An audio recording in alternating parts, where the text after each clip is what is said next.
The universe operates on principles we understand: physics, chemistry, the fundamental laws of cause and effect. But what happens when something defies every sensor, every theory, every rational explanation? On stardate 47293.4, the USS Enterprise-D was conducting routine patrols along the Romulan neutral zone, its sensors sweeping the vast emptiness of space with the tireless precision of Federation technology. Captain Jean-Luc Picard stood on the bridge, hands clasped behind his back, reviewing stellar cartography reports. It was the kind of morning that promised nothing extraordinary, exactly what the captain preferred during peacetime operations. Commander Riker was reviewing duty rosters at his station. Data sat at Ops, processing subspace communications with mechanical efficiency. Counselor Troy monitored the ambient emotional tenor of the crew, her empathic senses tuned to the comfortable rhythm of a ship operating at peak efficiency. Dr. Crusher was in sick bay 3 decks below, reviewing medical logs.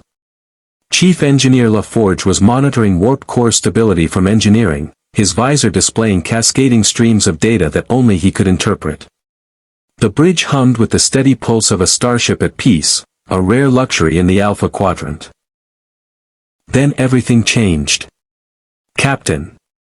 Lieutenant Worf's voice cut through the ambient bridge sounds with the precision of a warrior's alert. Detecting an anomalous energy signature bearing 045 Mark 12. Distance, 40,000 kilometers and closing rapidly. Picard turned sharply from the view screen. Classification: subspace distortion, data reported, his fingers flying across his console with inhuman speed.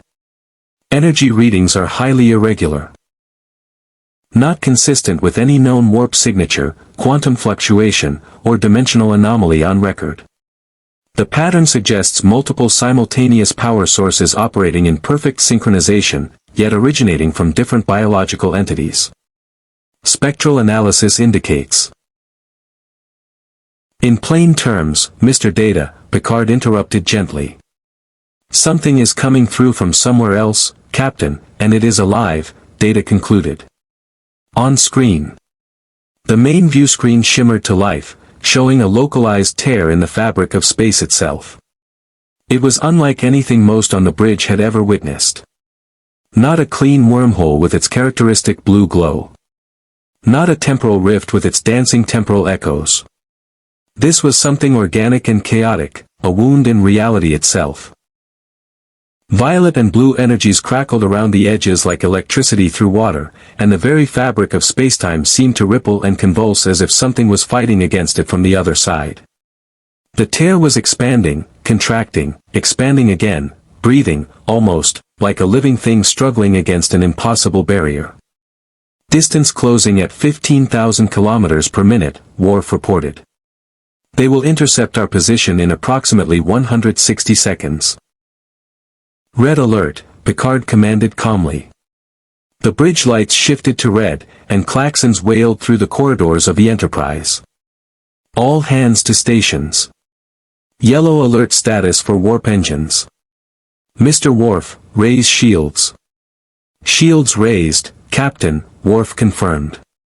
The faint shimmer of the Enterprise's defensive barrier became visible on the view screen. Weapons hot. I am standing by. Negative on weapons lock, Picard ordered. We don't fire until we understand what we're facing. The tear pulsed once, violently, a shockwave of violet energy expanding outward like a detonation. And then 4 figures were ejected through it like debris from an explosion. They tumbled through the vacuum of space for less than a second, their bodies spinning uncontrollably, their clothing torn and scorched by the dimensional transition. But before they could be lost to the void, something caught them. The Enterprise's tractor beam, engaged automatically by the ship's intuitive safety protocols. Transporter room, Picard said into his comm badge, his voice steady despite the impossibility unfolding before him. Stand by. Prepare to receive incoming biological entities. Medical emergency status. The 4 figures materialized on the transporter pad in a cascade of blue energy that made the transporter chief, Ensign Martinez, stumble backward. As the shimmer of the transporter beam faded, the four collapsed in a tangle of limbs and torn fabric, gasping for air, their bodies racked with the pain of interdimensional travel. But even in that moment of vulnerability, their combat training reasserted itself. 3 of them were immediately pushing themselves upright, moving with defensive postures, their hands moving instinctively toward weapons. The oldest one, a man with a distinctive mask covering the left side of his face, leaving only one eye visible, was already assessing the transporter room with the calculated precision of a seasoned warrior. White walls. Unknown technology. No obvious windows. A single door. One stunned transporter chief with his hand moving toward a panel. In under 2 seconds, the 4 had assessed every potential threat and exit vector. "Stand down," the masked man commanded, his voice steady despite his obvious exhaustion. His visible eye, red and alive with spinning black tomo in a pattern that defied explanation, surveyed the room with absolute focus. "We don't know if we're in danger." Naruto Uzumaki, the youngest of the group, blonde hair matted with sweat and dirt, was already grinning despite his depleted state. "Whoa! That was insane. Did you see that? That jutsu totally spiraled out of control. Sasuke, you could have warned me before you." "Silence," Kakashi Hatake commanded, his hand raised. The Sharingan eye continued its methodical scan. "We need to understand where we are before we do anything else." Sasuke Uchiha, dark-haired and pale with the refined features of the Uchiha clan, had his hand on the hilt of his katana. His own Sharingan eyes, identical to Kakashi's but more naturally his own, burning with the intensity of a warrior in his prime, tracked every movement in the transporter room. His expression was one of cold calculation, already assessing weaknesses in the Enterprise's crew. "Where are we? This isn't the training ground. This isn't even the land of fire." Sakura Haruno, the 4th member and the only woman in the group, had positioned herself between Naruto and the single door with the instinctive combat awareness of a field medic. Her enhanced strength was already manifesting in the slight glow of pink chakra around her knuckles. "Kakashi-sensei, what happened?" "1 second we were practicing combination jutsu, the one where Naruto's Rasengan spirals with Sasuke's Chidori, and the next we were falling through something. Something that wasn't space." "I don't know," Kakashi said quietly, and for the first time, doubt flickered across his masked features. "But we're no longer in the land of fire.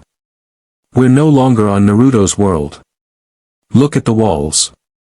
Look at the technology. This is beyond anything we've ever seen." Ensign Martinez's hand had frozen over the panel. He was a young transporter chief, barely 3 years into his posting on the Enterprise, and nothing in his training had prepared him for 4 humanoid life signs with readings that made absolutely no sense. Captain. I've got 4 humanoid life signs, all showing extremely elevated bio-readings. Heart rates are through the roof. One of them has an ocular implant that's reading as a separate biological entity. And their cellular structure is showing energy signatures I've never seen before. They're not human, but they're not any species we have in the database either. Picard's voice came through the comm badge, calm and measured, medical team to transporter room immediately. Full biosecurity protocol. Transporter chief, do not attempt to restrain them unless they pose an immediate threat to your safety. Kakashi looked at his team. Something in his eye calculation shifted, a decision being made. Stand down, but remain vigilant. We don't know if these people are hostile, but they haven't attacked yet. That's something. How do we know we're not the hostile ones? Sasuke asked coldly, his Sharingan eyes never leaving the transporter chief. Because they haven't fired on us yet, Naruto said cheerfully, his optimism infectious even in crisis. And I can tell by looking at them. Well, at him, the guy talking through the box on the wall, that they're curious, not scared. That means they think they have the advantage. Peaceful people usually do. The door hissed open with a pneumatic hiss that made 3 of the 4 ninja tense. Dr. Beverly Crusher entered with 2 medical technicians, a tricorder already in her hand. She was a practiced emergency responder, and she'd seen enough in her years aboard the Enterprise to know that panic was rarely helpful. But she also recognized that the 4 individuals before her were not in standard Federation uniform, nor did they match any of the known civilizations with whom the Federation had diplomatic relations. Their clothing was torn and alien. Their physiology was humanoid but distinctly foreign. And there was something in their eyes, a focused intensity that suggested training and discipline far beyond standard military standards. "I'm Dar. Beverly Crusher, Chief Medical Officer of the Federation Starship Enterprise," she said slowly, raising her hands to show she was unarmed. Her voice was calm and professional, the tone she used with patience in crisis.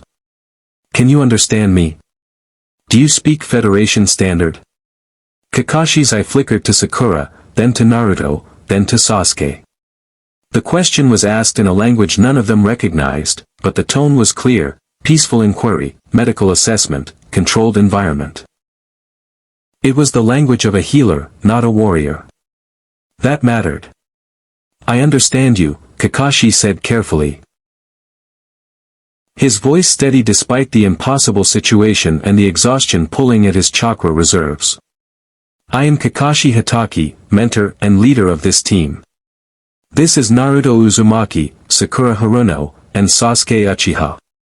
We are ninja from the land of fire, on the continent of Fire Country, on a world you likely don't have in your databases. An accident during training caused us to appear here. We mean no harm to your ship or crew." Dr. Crusher blinked. His accent was unusual, his word choice formal, but his Federation standard was fluent and grammatically precise. That was extraordinary. "Captain, they speak standard. The older one, at least. How is that possible?" Picard's voice asked through the comm badge. "I have no idea, sir," Crusher replied. "But I'm going to start with basic medical scans. You 4, I need you to lower your weapons and allow me to perform a bioscan. No one will be harmed." Naruto looked at Kakashi with a huge grin. "See? Totally curious, not scared. I like these people already." "Naruto," Kakashi said quietly, a warning in his tone. "I'm just saying, Sensei, they seem nice. Should we tell them about the 4th Hokage? Or should we start with explaining what chakra is? Because they're obviously confused about our readings, and—" "Naruto," Kakashi interrupted gently. "I think we're somewhere very far from home. Very far indeed." Within the hour, Captain Picard had convened a senior staff meeting in the observation lounge while the 4 ninja were being kept in the captain's guest quarters, comfortable accommodations with viewports overlooking the stars, but with a discreet security detail stationed outside the door. Data had been assigned to begin linguistic and cultural analysis of the 4 visitors, his positronic brain already processing thousands of data points about their language, physiology, and the mysterious energy they called chakra. Dr. Crusher had completed her preliminary bioscan and was now presenting her findings to the assembled officers, her medical tricorder data displayed on the conference table's holographic interface. "Their physiology is humanoid," Crusher began, pulling up holographic images of cellular structures that made no conventional sense to Federation medicine. The assembled officers, Picard, Riker, Data, Worf, LaForge, and Counselor Troy, leaned forward, studying the impossible architecture of ninja biology. But their biology is unlike anything in our databases. They possess what they call chakra. An energy source that exists simultaneously as a biological function and something that appears to operate outside our understanding of physics. It's not radiation in any form we can detect. It's not electrical. It's not any known form of energy we can readily classify. Could it be related to the Q? Counselor Troy asked, her empathic senses still tingling from her brief exposure to the 4 visitors. She'd felt something in the observation lounge. A sense of discipline, focus, and underlying power that reminded her of Q's omnipotence, but fundamentally different. Their emotional profiles were unlike anything I've encountered. There's a structure to their consciousness, almost like architecture. Highly unlikely, Data interjected, his head tilting slightly in that characteristic way he had when processing complex information. The Q Continuum's abilities manifest as reality manipulation on a universal scale. Omnipotence without apparent limitation. This chakra appears to be biological in origin, with individual variation based on training, experience, and genetic predisposition. The eldest individual, Kakashi Hitaki, possesses the most refined control and the highest degree of technical mastery. The youngest, Naruto Uzumaki, possesses the largest internal reserves of this energy, but his technique is less refined. Both suggest that chakra operates on principles similar to Federation martial arts disciplines, but elevated exponentially. What about those eye implants? Worf asked, his tactical mind already assessing the four as potential threats. The two with the red eyes, they activated them during the medical scan. I watched the readings spike. Whatever those are, they're weapons. Not implants, Dr. Crusher corrected gently. Part of their biology. A unique ocular mutation that grants enhanced perception and what they describe as the ability to see chakra, to perceive the energy flows we cannot detect. Both Kakashi and Sasuke, the dark-haired one, possess variations of this trait. In Kakashi's case, his left eye appears to be a transplant from a deceased relative, but it's fully integrated into his neurological system. The integration is flawless, Captain. Whoever performed that surgery understood anatomy at a level that rivals our best surgical specialists. Picard listened carefully, his mind already calculating the implications. How did they get here, and where is here in relation to where they came from? That's the difficult part, LaForge said, bringing up the sensor data on the holographic display. His visor glowed softly as he processed the information, seeing it in ways no one else on the Enterprise could. The spatial tear they came through doesn't match any known type of dimensional anomaly. We've documented Q rifts, temporal anomalies, subspace incursions, even Romulan cloaking fluctuations. Their energy source, this chakra, creates a ripple in subspace when it reaches a certain intensity. When Naruto and Sasuke used their most powerful techniques simultaneously, they basically created a hole. A gateway. And the gateway tore open with enough force to pull them across dimensional barriers. Can we send them back? Picard asked, his voice carefully neutral. Part of him, the Starfleet captain, was already considering the diplomatic and strategic implications of housing four powerful warriors from an unknown dimension. Not without understanding how they got here in the first place, LaForge replied, shaking his head. And there's something else, Captain. While they were on the transporter pad, our systems detected massive interference. The transporter itself nearly overloaded. Whatever chakra is, it doesn't play well with our technology. I ran a diagnostic, and when Kakashi was being scanned, his eye, that Sharingan thing, actually caused feedback in our medical sensors. It's like his ocular mutation emits its own energy signature that interferes with our instruments. Is he a threat? Worf asked directly. Not intentionally, Crusher said. But his physiology is operating on principles we don't fully understand. I'm recommending we keep all four of them away from the warp core, the main transporter system, and the holodeck until we understand the interaction better. The power fluctuations alone could damage critical systems. Picard stood, moving to the observation window that overlooked the stars. The Enterprise was traveling at warp 5, putting distance between themselves and the dimensional rift. The stars streamed past in lines of light, beautiful and indifferent to the mystery unfolding aboard his ship. Have them brought to the observation lounge. I want to meet them in person. And Mr. Data, continue your analysis of their language and culture. If we're going to help them, we need to understand them. Yes, Captain, Data acknowledged. I have already begun preliminary linguistic analysis.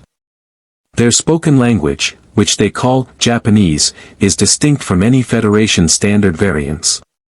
However, I have detected grammatical patterns consistent with logic-based linguistic structure. They may be more amenable to Federation diplomatic protocols than initial assessment suggests.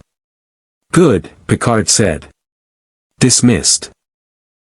20 minutes later, Kakashi, Naruto, Sakura, and Sasuke stood in the observation lounge of the USS Enterprise-D, watching stars stream past at warp velocity. The three-dimensional vista of space and distant nebulae filled the massive transparent aluminum window, and for the first time since arriving, the weight of their situation truly hit them. This wasn't a dream. This wasn't an illusion created by an enemy jutsu. They weren't on their world anymore. The stars outside were unfamiliar, arranged in patterns that didn't match any constellation from the land of fire. The technology surrounding them was unlike anything in the ninja villages, even the most advanced labs in Konoha or the secret research facilities hidden in the mountains. Naruto pressed his nose against the transparent aluminum, his breath fogging the surface. This ship is moving really fast, isn't it? I can feel the vibration. Like we're riding on the back of a giant animal, but smoother. Faster than anything we've ever experienced, Kakashi said quietly, standing beside him. His hand was resting on Naruto's shoulder, a gesture of reassurance more than control. The man in the mask, Picard, said they travel using something called warp. I don't fully understand the mechanism, but it appears to fold space around them. They move through space by bending its very geometry. That's insane, Naruto breathed. You could cross the entire continent in seconds. Which is why we need to understand these people, Kakashi continued. We've entered unknown territory. I need you all to stay calm and observant. We don't know if these people are allies or adversaries. The woman, the healer, wasn't hostile, Sakura observed. She'd done a preliminary medical assessment of her own during Dr. Crusher's scans, and she recognized expertise when she saw it. Her own chakra-enhanced senses had detected something in Crusher's approach that transcended species boundaries, the focused concern of someone dedicated to healing. Her questions were clinical and precise. She was trying to understand our physiology, not prepared to weaponize it. That suggests a culture that values knowledge over conquest. Or a culture that's gathering intelligence for later exploitation, Sasuke said coldly. His Sharingan eyes had caught something the others hadn't, a faint energy signature flowing throughout the ship like chakra, moving through walls and powering everything. It was like chakra, but different, more predictable, less alive. It operated on rules rather than will, on consistent patterns rather than the variability of human intention. Look at their technology. Every system is connected to a central power source. Their entire ship is an extension of a single, unified system. They're not warriors. They're engineers. Engineers can be dangerous, Kakashi acknowledged. More dangerous than warriors, Sasuke replied. Warriors fight face to face. Engineers fight through systems and infrastructure. If they decide we're a threat, they won't confront us directly. They'll disable our abilities through environmental manipulation. Then we'd better convince them we're not a threat, Naruto said cheerfully, his optimism unshakable even in the face of Sasuke's pessimism. The door hissed open, and Captain Picard entered with Data beside him. The android moved with a precision that Kakashi recognized, the precise placement of feet, the calculated efficiency of motion. Data was not human, but he was definitely aware. His optical sensors took in the four ninja with the dispassionate interest of a scientist observing a new species. I am Captain Jean-Luc Picard, commanding officer of the USS Enterprise-D, Picard said formally, approaching with an open posture that suggested confidence without aggression. On behalf of the United Federation of Planets, I welcome you aboard. I understand this must be deeply confusing. Kakashi stepped forward, recognizing the posture and tone of a leader addressing potential equals. His years as a mentor had taught him to recognize authority structures, and Picard's bearing suggested a command presence earned through experience and respect. Captain Picard. I am Kakashi Hatake, mentor and leader of this team. We are ninja from the land of fire, on a world you likely don't have catalogued in your databases. An accident during training caused us to appear here. Ninja, Picard said, nodding thoughtfully. A martial tradition, I assume. Similar to our historical samurai or warriors. More comprehensive than that, Kakashi replied. Ninja are trained warriors who use chakra, the life force we carry within our bodies, to perform feats of strength, speed, and jutsu. Jutsu are special techniques that allow us to manipulate our chakra in specific ways. We've spent our lives mastering combat, strategy, and the protection of our village. And yet you speak Federation standard, Picard observed. That suggests either advanced linguistic training or something else entirely. I learned it during the transporter transfer, Kakashi said. The moment we materialized on your ship, my Sharingan activated involuntarily. The eye allowed me to perceive the linguistic patterns you were using through the communicator. I'm still processing the grammatical structure, but I can communicate. It's similar to copying jutsu, but applied to language. Data's optical sensors brightened with genuine fascination. Remarkable. A cognitive enhancement that permits instantaneous language acquisition. The Sharingan demonstrates perceptual and integrative abilities that would typically require weeks or months of standard study to achieve. Captain, if I may inquire, Data turned to Kakashi, how does the Sharingan perceive information that the biological eye cannot? It sees chakra, Kakashi replied. The life force that flows through all living things.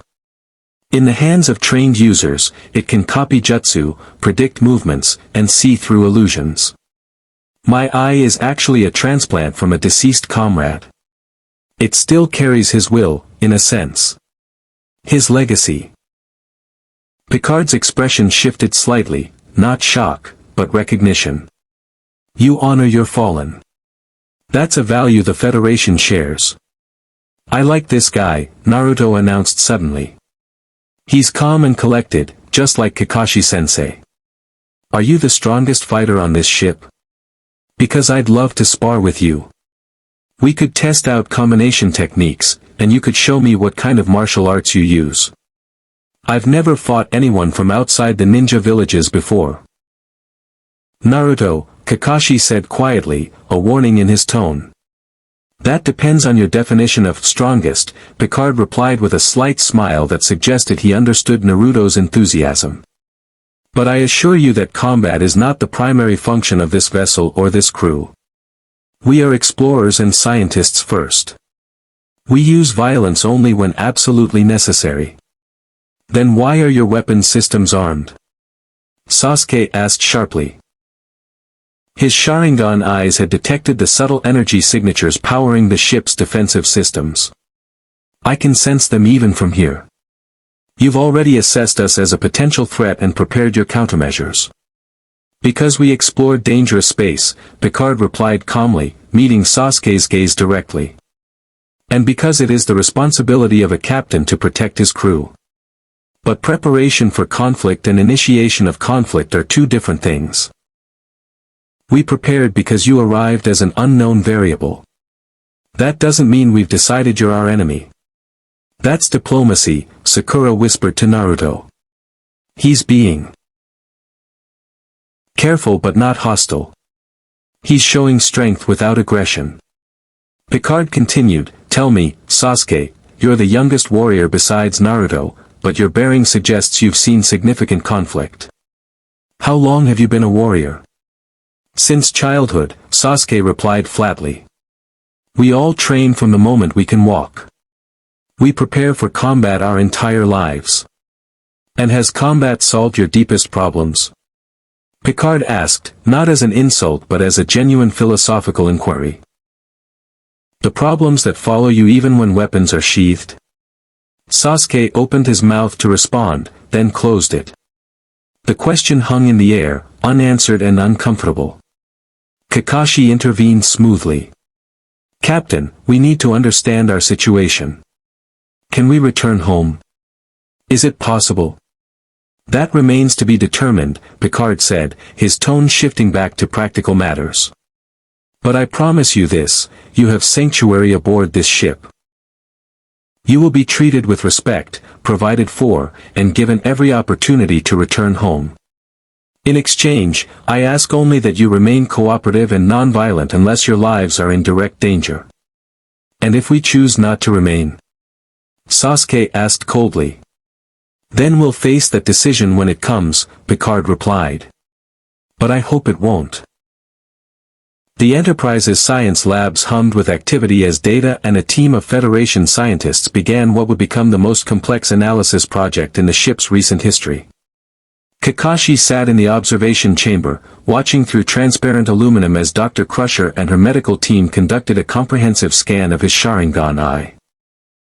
The ruby-red organ pulsed softly as it cycled through various activation states, and each time it did, the Federation instruments registered something that defied their fundamental understanding of biology. The ocular tissue is simultaneously organic and something else, Dr. Crusher explained to Data, reviewing the holographic readouts that floated above the scanning table.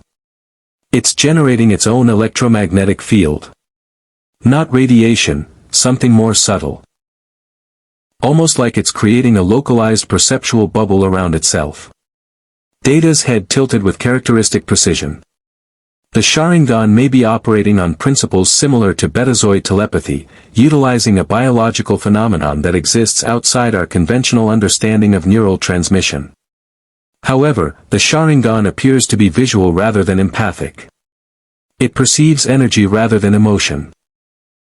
Chakra, Kakashi said from behind the transparent barrier, his single visible eye calm and observant. You keep trying to fit what you're seeing into your existing categories, radiation, neural patterns, energy signatures. But chakra is none of those things.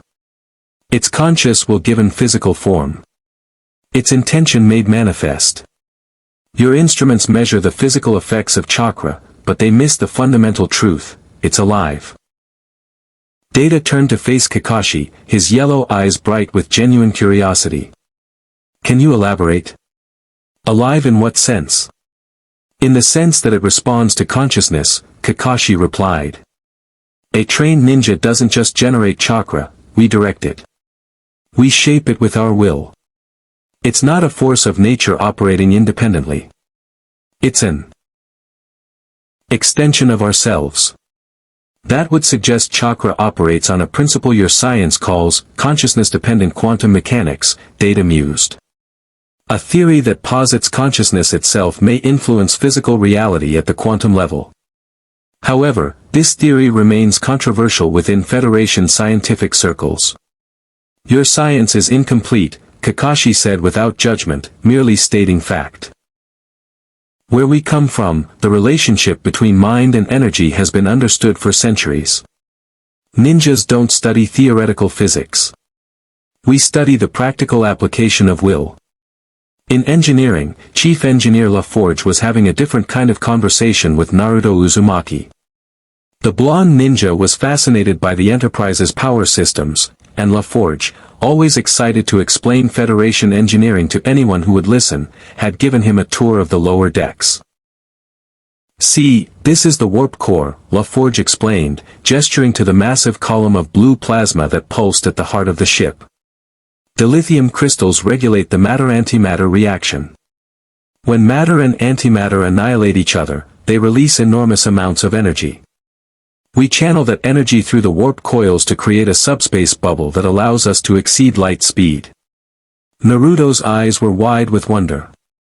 So you just explode matter and antimatter together, and that makes you go faster than light? That's insane. Why doesn't the ship just blow up? Magnetic containment fields, LaForge replied, pointing to the shimmering barriers that held the dangerous reaction in place. They keep the reaction contained and controlled. One failure, and yeah, the whole ship would explode. Naruto nodded thoughtfully, his hand already moving through the familiar motions of forming chakra. You know, we have something kind of similar in the ninja villages. We call it chakra containment. When you use a jutsu, you're channeling chakra through specific pathways in your body. If you lose control and the chakra flows wildly, you can damage yourself from the inside out. It's like your magnetic fields, but for energy inside the body instead of outside. That's actually a pretty good analogy, LaForge admitted.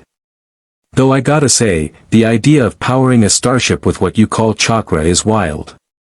You could generate that much energy just from being alive. With training, yes, Naruto confirmed. Every living thing has chakra. Ninjas are trained to access and control ours from childhood. The strongest ninjas can do incredible things, move faster than thought, create explosions with hand signs, even manipulate time and space. LaForge whistled low. Time and space. That's way beyond anything our conventional physics allows. Your physics hasn't accounted for consciousness, Naruto said, echoing Kakashi's earlier explanation. That's the difference. You're trying to understand the universe without understanding that the observer changes the observed. Meanwhile, in the captain's ready room, Picard sat across from both Sakura and Sasuke. The meeting had been Sasuke's request, or rather, his demand. He'd made it clear to Kakashi that if they were going to survive in this strange vessel among these strange people, he needed to understand their weaknesses. Your prime directive, Sasuke said without preamble, his Sharingan eyes fixed on Picard with the intensity of a hunter studying prey. Kakashi explained it to us. You encounter civilizations that are suffering, oppressed, enslaved, destroyed by tyrants, and you do nothing. You claim it's to protect their right to self-determination, but that's a rationalization for cowardice. Picard didn't flinch at the accusation. Is it? He asked calmly. Tell me, Sasuke, in your world, have you ever intervened in a conflict between other villages? Of course, Sasuke replied. When allies are threatened, we respond. And has your intervention always improved the situation? Picard pressed. Or have there been times when your involvement made things worse? Times when you intended to help but instead created new problems? Sasuke's jaw tightened, but he didn't answer immediately. Beside him, Sakura spoke up. There was a village where we tried to prevent a rebellion. We thought we were protecting stability. But our interference meant the underlying problems never got resolved. When we left, everything fell apart worse than before. The Prime Directive exists because of lessons like that, Picard explained.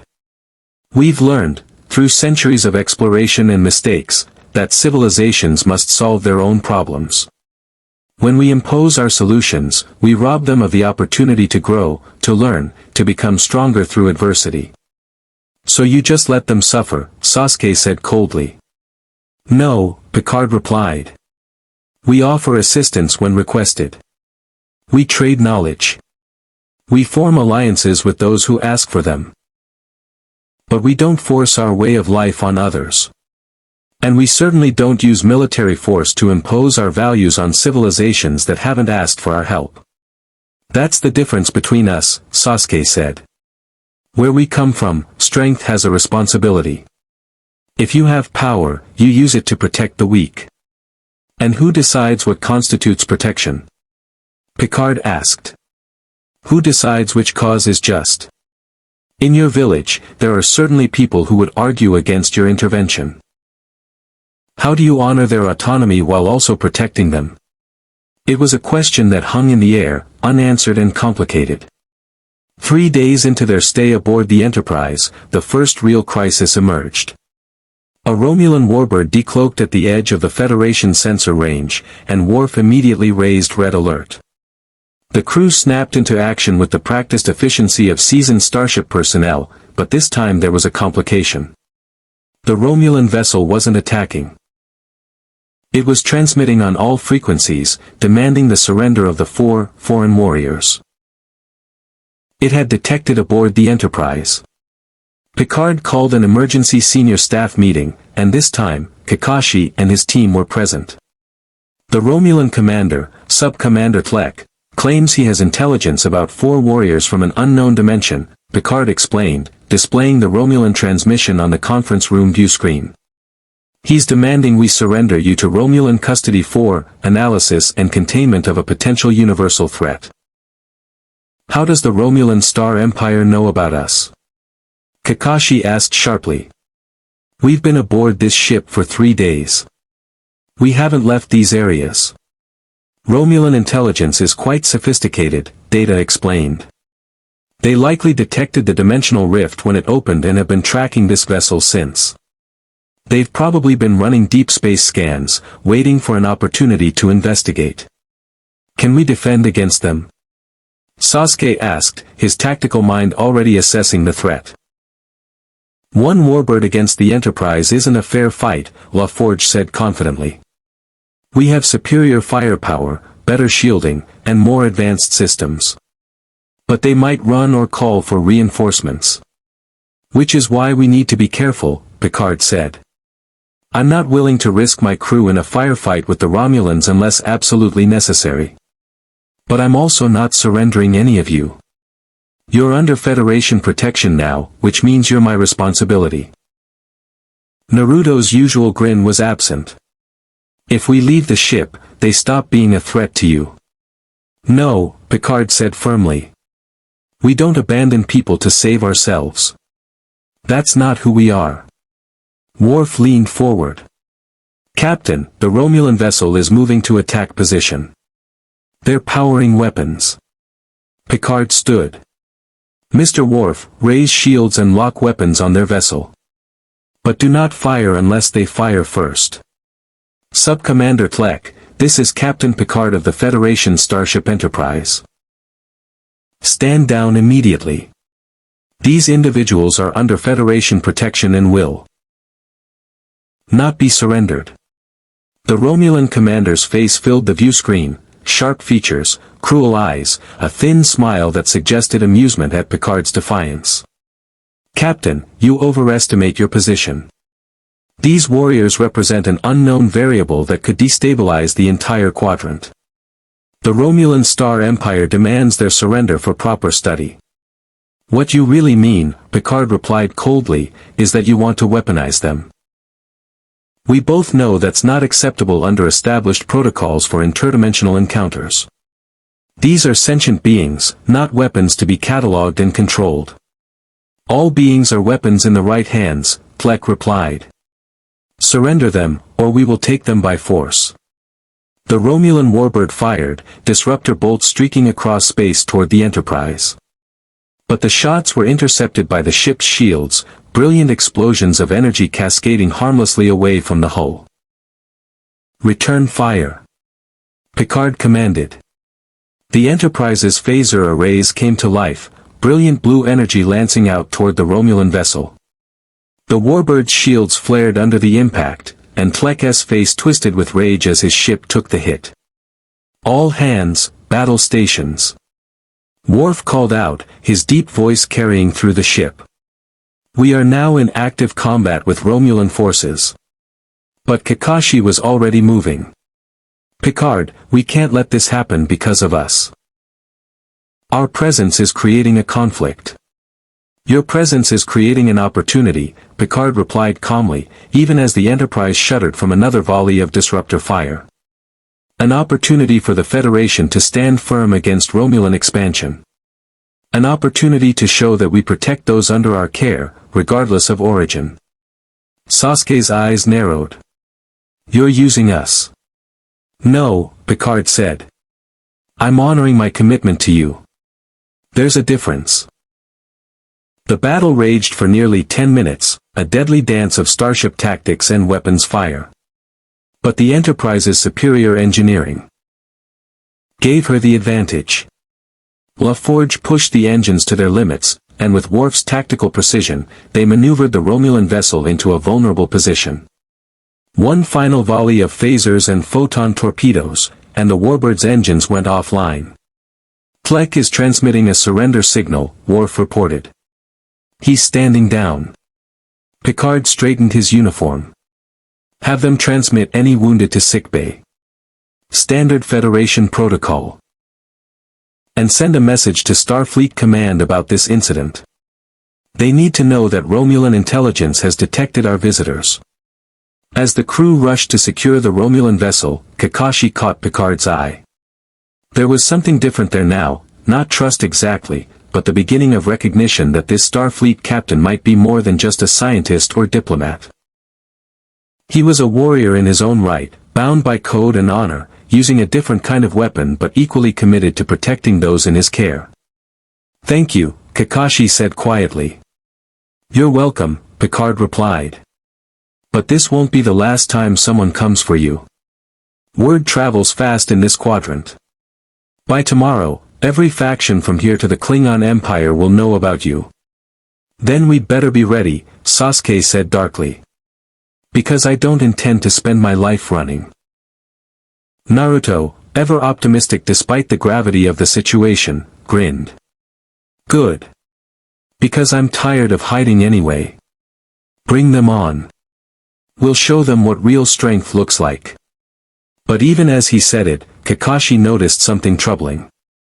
Naruto's chakra was fluctuating more than usual, the nine-tailed fox's presence pressing against the boundaries of his seal.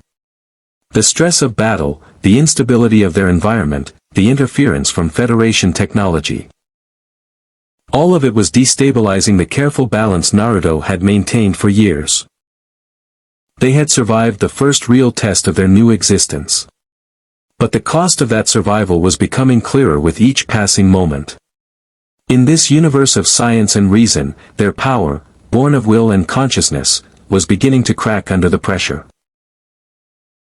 The Enterprise's corridors were quiet at 0300 hours, the night shift skeleton crew moving through the ship with the hushed efficiency of personnel trained to minimize disturbance during rest cycles. But in one of the observation lounges overlooking the stars, Sasuke Uchiha stood alone, his Sharingan eyes glowing faintly red in the darkness. His arms were crossed, his posture rigid with the kind of tension that came from prolonged combat readiness. The Romulan attack had confirmed what he'd suspected since arriving on the Enterprise. This universe, for all its technological sophistication, was just as filled with conflict and struggle as the world they'd left behind. The door hissed open, and Picard entered, seemingly unsurprised to find the young Uchiha warrior standing vigil. The captain had learned, in his decades of command, that warriors, no matter their origin, often struggled with the transition from combat to peace. They needed time to process, to decompress, to reconcile their training with their circumstances. "Couldn't sleep?" Picard asked, taking a position beside Sasuke at the observation window. "Sleep is a luxury," Sasuke replied flatly. "Warriors who sleep are vulnerable. Even warriors need rest," Picard said. "The body requires it. The mind requires it. In my experience, the best decisions are made after proper sleep, not despite it." Sasuke's jaw tightened.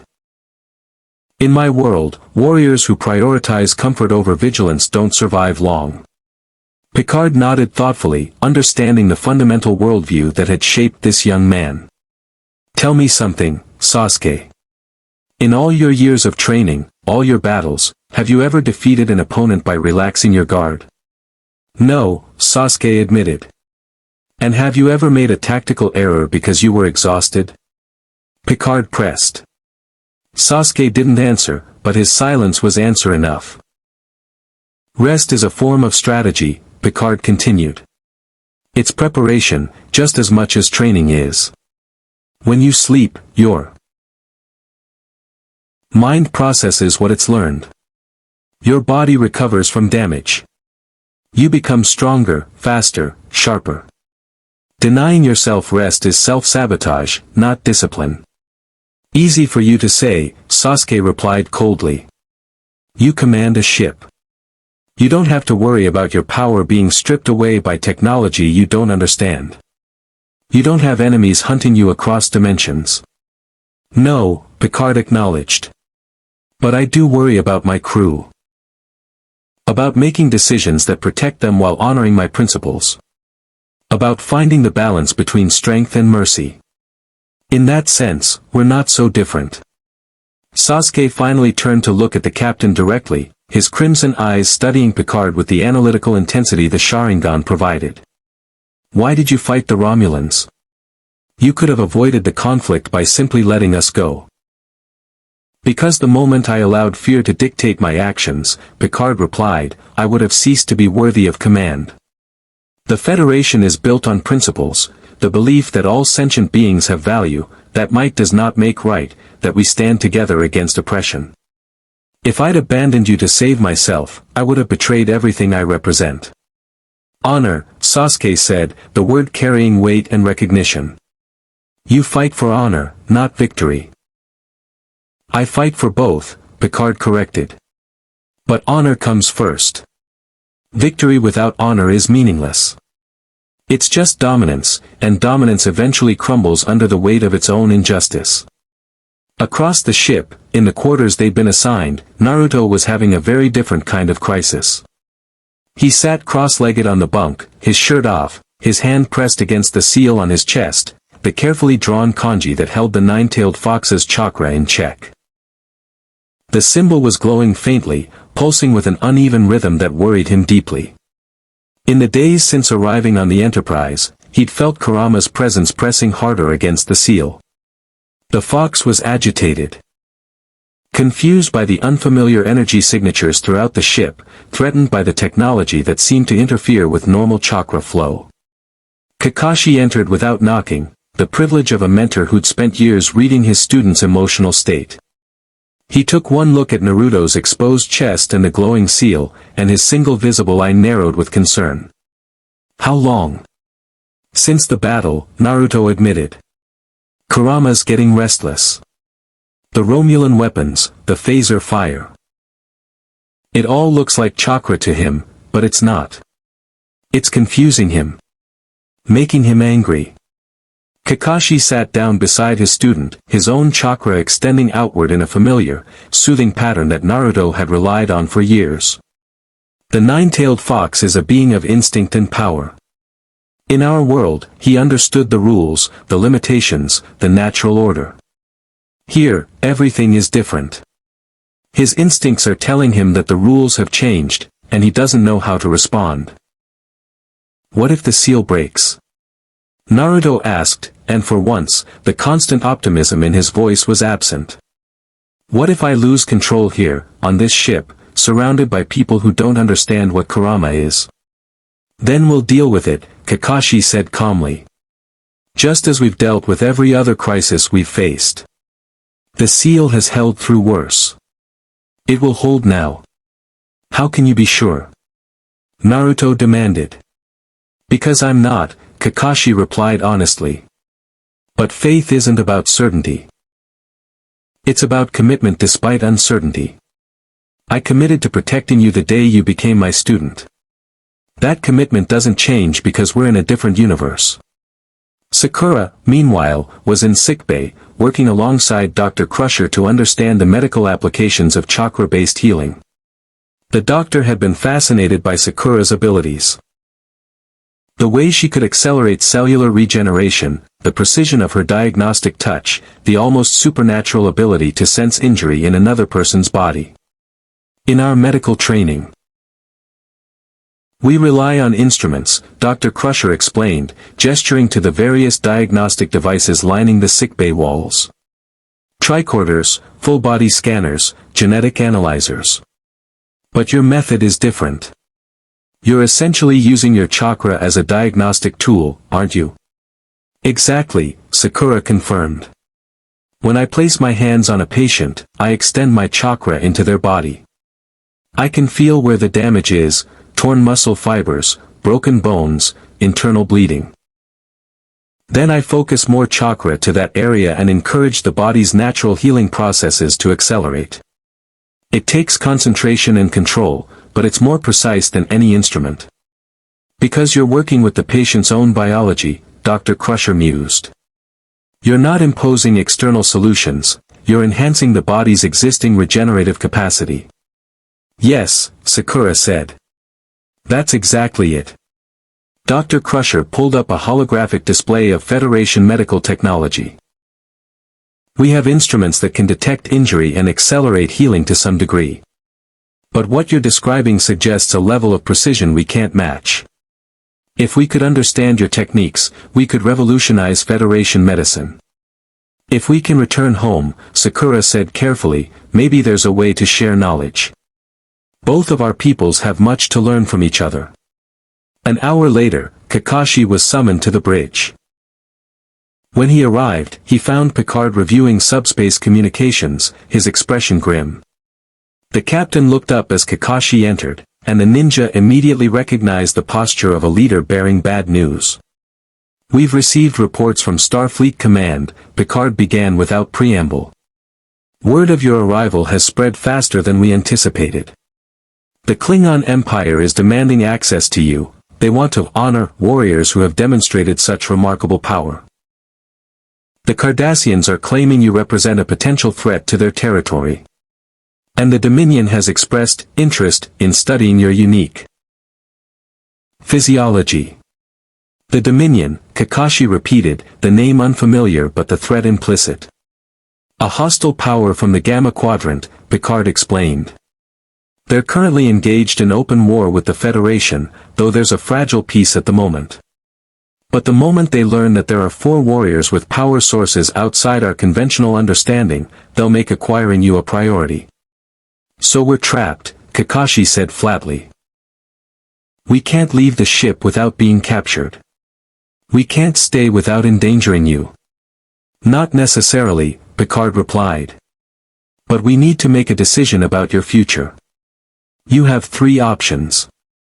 First, you can remain under Federation protection while we continue trying to find a way to send you home.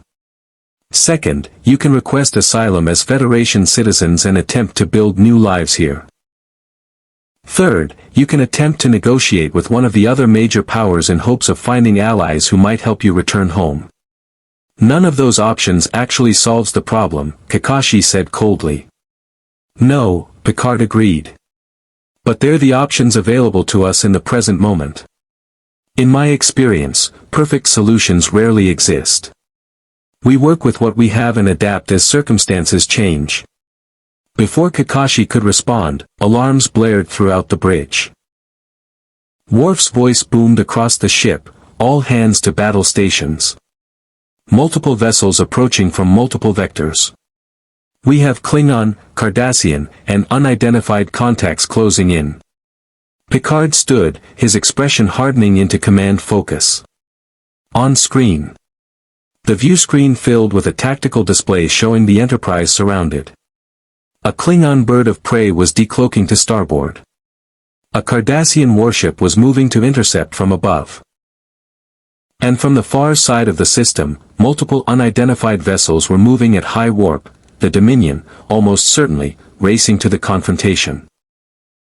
This is Captain Picard of the Federation Starship Enterprise, Picard broadcast on all channels. All vessels stand down immediately. I am ordering everyone to maintain current position and stand by for negotiation. Federation vessel, a harsh Klingon voice responded, we demand you surrender the warriors for honorable combat testing. Kapla. Captain, a more measured Cardassian voice added, we request custody of these individuals pending investigation into their origins and intentions. This is a matter of regional security. And then a third voice, cold and mechanical, we are the Dominion. Your vessel will stand down. The warriors will be surrendered for assimilation study. Resistance is futile. Kakashi watched the tactical display with growing understanding. They had become a lightning rod, a focal point for every major power in this galaxy. Their very presence was creating instability, drawing conflict like lightning to a conductor. Picard, Kakashi said calmly, you need to let us go. Absolutely not, Picard replied without hesitation. Look at the situation, Kakashi pressed. Every major power in this region is converging on your position because of us. If we surrender ourselves, if we spread out among these different factions, you buy yourself time. You buy yourself distance. You stop being a target. And you buy yourself slavery or worse, Picard countered. The Dominion doesn't negotiate. The Klingon would fight you until one side is destroyed. The Cardassians would lock you away as research subjects. Is that what you want? What I want is irrelevant, Kakashi replied. What matters is protecting my team and your crew. Picard turned to face him directly, and there was something in the captain's eyes that transcended the differences between their species, their worlds, their fundamental philosophies. Then let me tell you what I want, Kakashi. I want to prove that there's another way. A way that doesn't require sacrificing your people to save mine. A way that honors both courage and principle. He turned back to the view screen. All vessels, this is Captain Picard. I'm giving you 10 seconds to stand down. If you do not comply, the Federation's starship Enterprise will defend herself and those under her protection using any and all means available. I am not bluffing. Captain, Worf reported, Starfleet has just arrived. 6 starships are dropping out of warp on the far side of the system. Admiral Sati is commanding the task force personally. For a moment, the tension on the bridge seemed suspended in amber. Kakashi realized what was happening. Picard had called for backup, not to attack the converging forces, but to demonstrate resolve. To show that the Federation would not abandon its principles or its people, even when surrounded by hostile powers. One by one, the threatening vessels began to withdraw. The Klingon first, with a subspace message about honor and worthy opponents. The Cardassians second, their pragmatism recognizing that an open conflict with Federation reinforcements was not in their interest. And finally, the Dominion vessels, their cold, logical calculation determining that the cost of acquisition outweighed the benefit.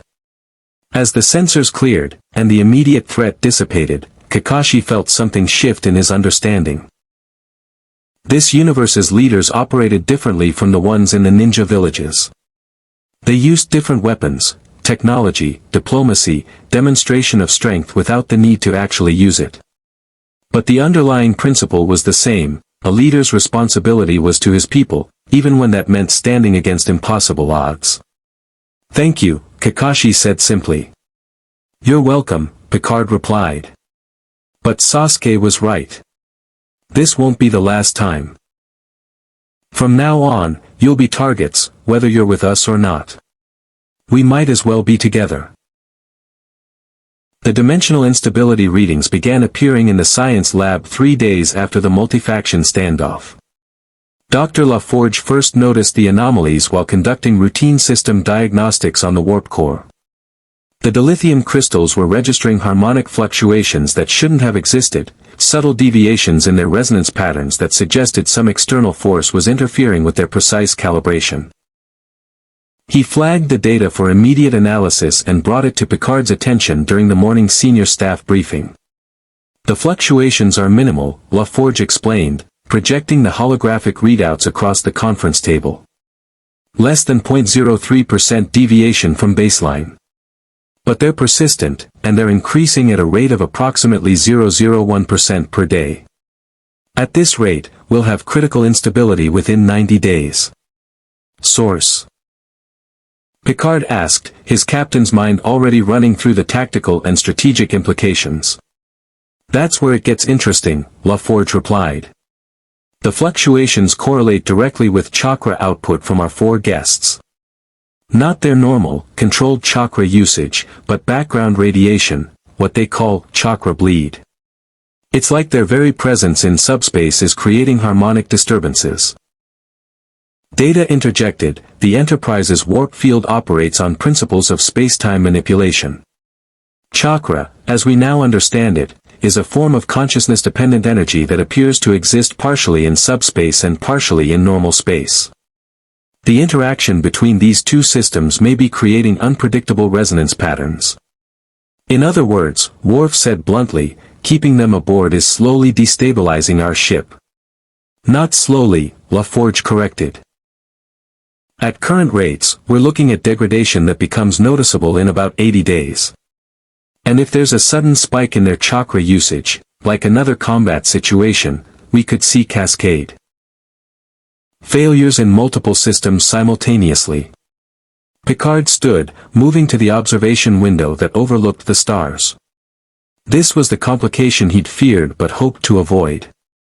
Does Kakashi know about this? Not yet, Dr. Crusher said. We only identified the correlation this morning. Then we tell him immediately, Picard decided. Honesty is the foundation of any real alliance. Keeping this from him would constitute betrayal, regardless of our intentions. Kakashi received the news with the calm acceptance of a warrior who'd spent decades understanding that every choice carried consequences. He sat in Picard's ready room, listening to the captain's explanation without interruption, his single visible eye processing the information with the methodical precision of a mind trained to accept uncomfortable truths. How long until the instability becomes catastrophic? Kakashi asked. Approximately 80 days at current rates, Picard replied. But that assumes no significant increase in chakra activity. Combat situations, major emotional stress, or large-scale jutsu usage could accelerate the timeline dramatically. Then we have less than 3 months to find a solution, Kakashi said. Either find a way to stabilize the warp core, find a way to reduce our chakra bleed, or find a way to send us home. All three are being investigated, Picard assured him. But I won't lie to you, Kakashi. We don't know if any of them are actually possible. Kakashi nodded slowly, his expression thoughtful rather than distressed. In the ninja villages, we have a concept called Shinobi no Sho, the way of the ninja. It teaches that a warrior must be prepared to accept death at any moment, to understand that every mission might be their last. You adapt, you survive, and when you can't survive, you face your end with honor. That's a grim philosophy, Picard observed. It's a realistic one, Kakashi replied. We knew when we arrived that we were in an unknown situation. Every day we remain brings new complications. This is simply another complication to address. The question isn't whether the situation is dire. The question is what we do about it. What do you suggest? Picard asked. We accelerate your research, Kakashi said. My team and I will work with your scientists to understand chakra more deeply. We'll volunteer for any experiment or scan that might help. And we prepare contingency plans. If we do find a way to return home, we need to be ready to leave immediately. If we don't, we need to understand what that means for your ship and your crew. Over the next week, the Enterprise became a hive of coordinated scientific activity. Data worked with Kakashi to develop mathematical models of chakra flow, attempting to translate the intuitive, consciousness-dependent nature of ninja techniques into equations that Federation computers could understand. The results were enlightening and deeply frustrating in equal measure. Chakra simply didn't operate on the principles that conventional physics dictated. It responded to will, to intention, to emotional state in ways that suggested consciousness itself was a fundamental force in the universe rather than an emergent property of complex neural systems. Your science is incomplete because it excludes the observer, Kakashi explained during one of their sessions, as Data's holographic displays attempted to map the flow of chakra through the human body. In your world, you've built a framework where the universe operates independently of consciousness. In our world, we've always known that consciousness is part of the equation. Intriguing, Data mused, his head tilting slightly. This perspective aligns with certain heterodox interpretations of quantum mechanics that remain largely theoretical within Federation science. However, it would require a fundamental restructuring of our understanding of physics. Perhaps, Kakashi replied. Or perhaps your understanding simply needs to expand. In Medical Bay, Sakura worked with Dr. Crusher on something equally revolutionary, the application of chakra-based healing to Federation physiology. The initial experiments were cautious, Crusher wasn't willing to risk her crew on untested techniques. But she was willing to allow Sakura to work on willing volunteers, starting with minor injuries and gradually progressing to more complex conditions. The results were stunning. A crewman with a partially torn ligament, which would normally require weeks of recovery or surgical intervention, was fully healed within 3 days under Sakura's chakra-enhanced treatment. An engineer with chronic back pain from years of compensating for an old injury found relief that no amount of Federation medicine could provide. A nurse with degenerative nerve damage in her hands regained full function after a series of Sakura's treatments. "Your medical technology is extremely advanced," Sakura said to Dr. Crusher as they reviewed the latest scan results. "But it's all external, machines doing things to the body rather than the body doing things for itself. Chakra healing works with the body's natural processes, accelerating them, guiding them, but fundamentally respecting the body's own intelligence." "That's actually a profound insight," Dr. Crusher admitted. "Our medicine sometimes treats the body as an object to be fixed rather than a system to be healed. If we could integrate your techniques with our technology, we could revolutionize medical care throughout the Federation." Meanwhile, Naruto was doing something unexpected. Despite his initial enthusiasm for combat and competition, he'd become fascinated by the Enterprise's crew, not as warriors to test himself against, but as people to understand. He spent hours in the mess hall asking questions about life in the Federation, about the different alien species, about what people did when they weren't preparing for war or conflict. He was particularly interested in Counselor Troy, who found in him a kind of innocent curiosity about emotion and connection that was refreshing compared to most of the calcified emotional patterns she encountered in her professional work.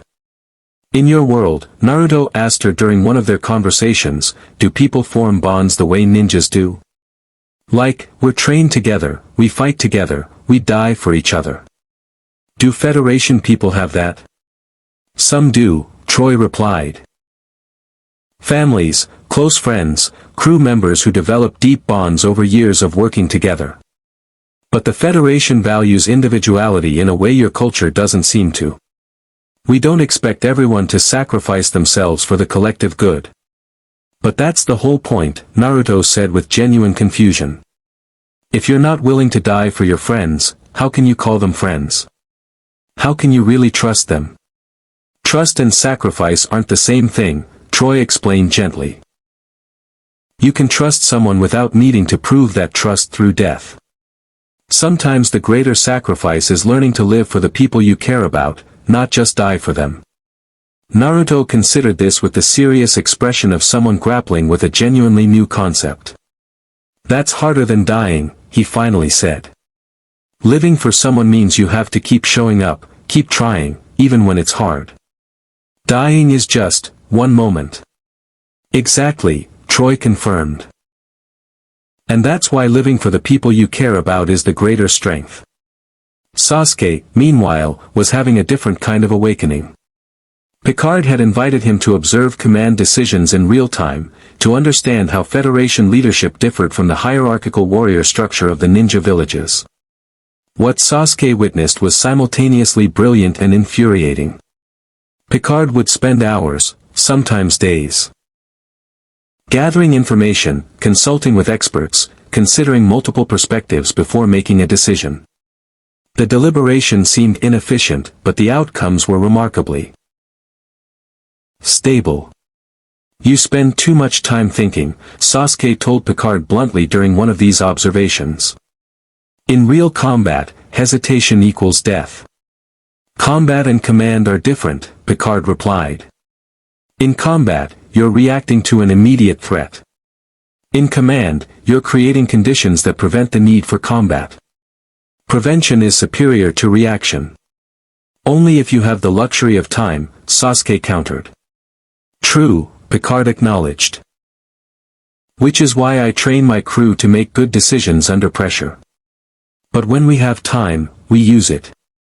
Rushing toward a decision without sufficient information is not courage, it's recklessness." "And yet your ship was almost destroyed by the Romulans," Sasuke pointed out. "Your careful deliberation didn't prevent that threat." "No," Picard agreed. "But our training and preparation allowed us to survive that threat and negotiate from a position of strength." A reckless commander might have prevented the initial conflict through aggressive action, but would have lacked the resources to survive the multi-faction response that followed. Sasuke absorbed this, recognizing the logic even as it challenged his worldview. In the Uchiha clan, strength was measured through dominance, through the accumulation of power and the ability to impose your will on others. But Picard's strength was different. It was measured through the ability to maintain integrity while protecting those under your care, through the wisdom to know when to fight and when not to fight. It was, Sasuke had to reluctantly admit, a form of strength he'd never been taught to recognize. 53 days into their stay aboard the Enterprise, the situation with Naruto's seal reached critical levels. Kakashi sensed it first. The way the nine-tailed fox's chakra was pressing harder against the boundaries of the kanji seal, the way Naruto was struggling to maintain control even in peaceful moments. The blonde ninja was visibly stressed, his constant grin forced rather than genuine, his sleep restless and troubled. "We need to do something," Kakashi said to Picard during a private meeting in the captain's ready room. "Naruto's seal is destabilizing. The constant low-level interference from your ship's systems is agitating Kurama. If the seal breaks, if the nine-tailed fox is released, what would happen?" Picard asked calmly. "Catastrophic destruction," Kakashi replied flatly. The nine-tailed fox is a being of immense destructive power, held in check only by a seal that requires constant maintenance and emotional stability from the host. If Naruto loses control here, on your ship, in the middle of open space with nowhere to run. He didn't finish the sentence. He didn't need to. "Then we need to find a way to stabilize the seal," Picard said. "Working with you, Sakura, and our medical technology, we can." "You can't," Kakashi interrupted. "The seal is a jutsu. A technique that only another master seal specialist can truly work with. And there are no seal masters on your ship." "Then we find another way," Picard insisted. "What if we created an isolation chamber, a space where we could shield the ship systems from Naruto's chakra bleed? Would that reduce the interference?" "Possibly," Kakashi said. "But it would also isolate Naruto from the rest of the ship. He'd be imprisoned in a chamber with his own unstable seal and no outside assistance." "Better than releasing the nine-tailed fox and destroying the ship," Picard replied pragmatically. "We do this until we find a permanent solution." LaForge, consulted on the engineering requirements, was skeptical but willing to try. "We can create a subspace isolation field using the lower cargo bay," he explained to the assembled team, Kakashi, Naruto, Sakura, Picard, and Dr. Crusher. The field would effectively shield that space from the ship's main power systems. It won't stop chakra bleed entirely, but it should reduce the harmonic interference significantly. "For how long?" Sakura asked. "Best case scenario? 3 to 4 weeks before we need to power down the field for maintenance," LaForge replied. "After that, we can cycle it, but Naruto would need to spend time outside the field for basic necessities. We're buying time, not solving the problem." Naruto was quiet during the entire discussion, his usual exuberance replaced by a kind of grim resignation. When everyone else had left to begin the isolation chamber construction, he approached Kakashi privately. "I should have stayed home," Naruto said quietly. "I should have been more careful with that jutsu. I knew Sasuke and I were at the edge of our power, and I pushed anyway. And now I'm destroying this ship and putting everyone in danger." Kakashi placed a hand on Naruto's shoulder, the same gesture he'd used countless times before. "During training, during recovery from battle, during moments of self-doubt. You didn't choose to come here. You didn't choose to have the nine-tailed fox sealed inside you. You only chose to train, to grow stronger, to protect your friends. That's not something you should apologize for." "But people are suffering because of me," Naruto protested. "People always suffer," Kakashi replied. "That's the nature of existence. The question is whether their suffering has meaning, whether it serves a purpose. Your presence here has created complications, yes. But it's also created opportunities. Sakura is learning healing techniques that will save lives. Our understanding of chakra is expanding. The Federation is discovering that consciousness might be a fundamental force in the universe. Your suffering, and your effort to maintain control despite that suffering, is not meaningless. How can you be sure? Naruto asked, desperation creeping into his voice. I can't, Kakashi admitted. But I know that you've never faced a challenge you couldn't overcome through determination and will. This is just another challenge. A different kind, perhaps. For how long? Sakura asked. Best case scenario. 3 to 4 weeks before we need to power down the field for maintenance, LaForge replied. After that, we can cycle it, but Naruto would need to spend time outside the field for basic necessities. We're buying time, not solving the problem. Naruto was quiet during the entire discussion, his usual exuberance replaced by a kind of grim resignation. When everyone else had left to begin the isolation chamber construction, he approached Kakashi privately. I should have stayed home, Naruto said quietly. I should have been more careful with that jutsu. I knew Sasuke and I were at the edge of our power, and I pushed anyway. And now I'm destroying this ship and putting everyone in danger. Kakashi placed a hand on Naruto's shoulder, the same gesture he'd used countless times before. During training, during recovery from battle, during moments of self-doubt. You didn't choose to come here. You didn't choose to have the nine-tailed fox sealed inside you. You only chose to train, to grow stronger, to protect your friends. That's not something you should apologize for. But people are suffering because of me, Naruto protested. People always suffer, Kakashi replied. That's the nature of existence. The question is whether their suffering has meaning, whether it serves a purpose. Your presence here has created complications, yes. But it's also created opportunities. Sakura is learning healing techniques that will save lives. Our understanding of chakra is expanding. The Federation is discovering that consciousness might be a fundamental force in the universe. Your suffering, and your effort to maintain control despite that suffering, is not meaningless. How can you be sure? Naruto asked, desperation creeping into his voice. I can't, Kakashi admitted. But I know that you've never faced a challenge you couldn't overcome through determination and will. This is just another challenge. A different kind, perhaps. But not insurmountable. By the time the isolation chamber was complete, the harmonic interference had reached critical levels. The warp core was beginning to show visible fluctuations in its plasma containment, and multiple secondary systems were starting to fail. Naruto entered the chamber willingly, understanding the necessity even as it meant separating himself from his team and from the support systems he'd relied on for years. The heavy door sealed behind him, and the subspace isolation field activated with a low hum that was audible even through the reinforced shielding. For the first time since arriving on the Enterprise, Naruto was truly alone, separated from his friends, from the constant external stimulation of the ship, faced with nothing but his own thoughts, his own chakra, and the presence of the nine-tailed fox behind his seal. In the observation room outside the chamber, Kakashi watched his student through the transparent aluminum, his single visible eye carrying the weight of a mentor's responsibility. Beside him, Picard stood in quiet solidarity, one captain watching over another's pain. He'll survive this, Picard said, though neither man was entirely certain it was true. Yes, Kakashi replied. But what he becomes after surviving it, that remains to be seen.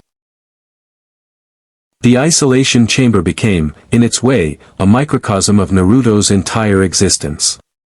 Cut off from the external world, forced to confront his own internal landscape without the constant distraction of activity and interaction, he faced something he'd spent years avoiding, the reality of living with the nine-tailed fox as part of himself. In the sealed space, with only his thoughts and Kurama's presence for company, Naruto had to reckon with the paradox that had defined his life since birth. The nine-tailed fox was a being of immense power and equally immense rage. For years, Naruto had been taught that Kurama was a threat to be contained, a monster to be feared, a burden to be endured. But as he sat in the isolation chamber, feeling the fox's chakra pressing against his seal with increasing urgency, Naruto began to understand something that his trainers had perhaps underestimated. The nine-tailed fox wasn't attacking the seal because it was evil. It was attacking because it was afraid.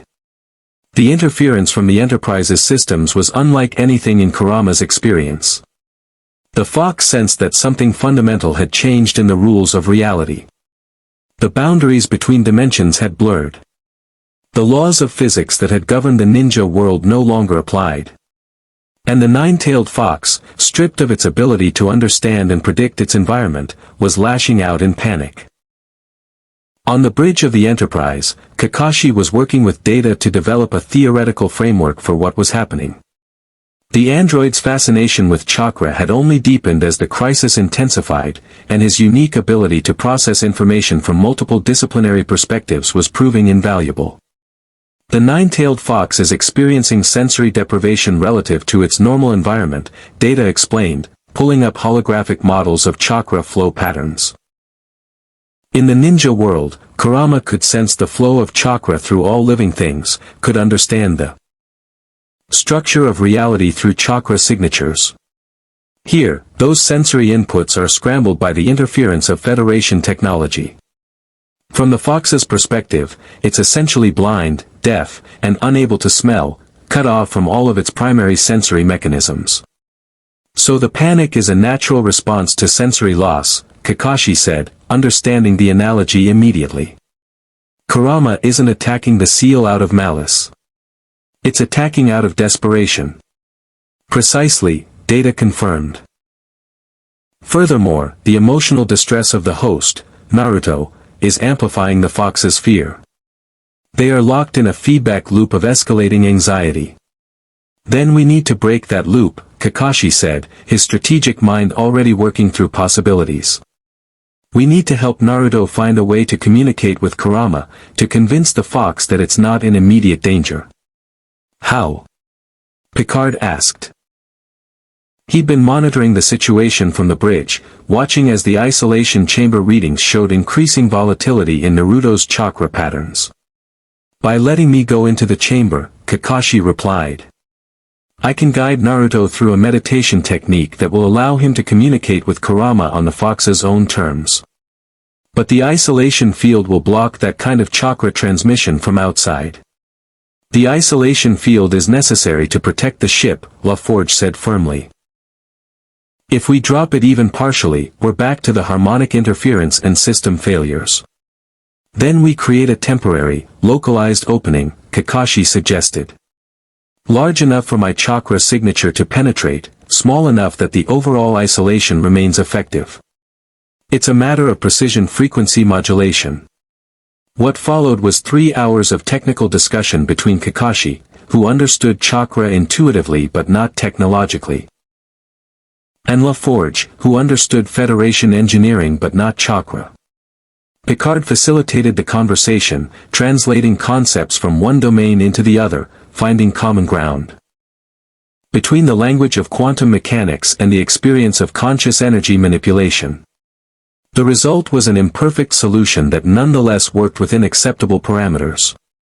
They created a narrow bandwidth through the isolation field, essentially a single-frequency tunnel through which Kakashi's chakra could pass without triggering the broader harmonic interference that affected the ship's systems. It was delicate, it was unstable, and it could fail at any moment. But it would allow Kakashi to reach his student. When Kakashi entered the isolation chamber, he found Naruto in a state he'd rarely witnessed before, genuine despair. The blonde ninja was sitting in the center of the sealed space, his entire body glowing faintly with erratic chakra fluctuations. The seal on his chest was pulsing irregularly, the kanji characters seeming to writhe and distort with the pressure from within.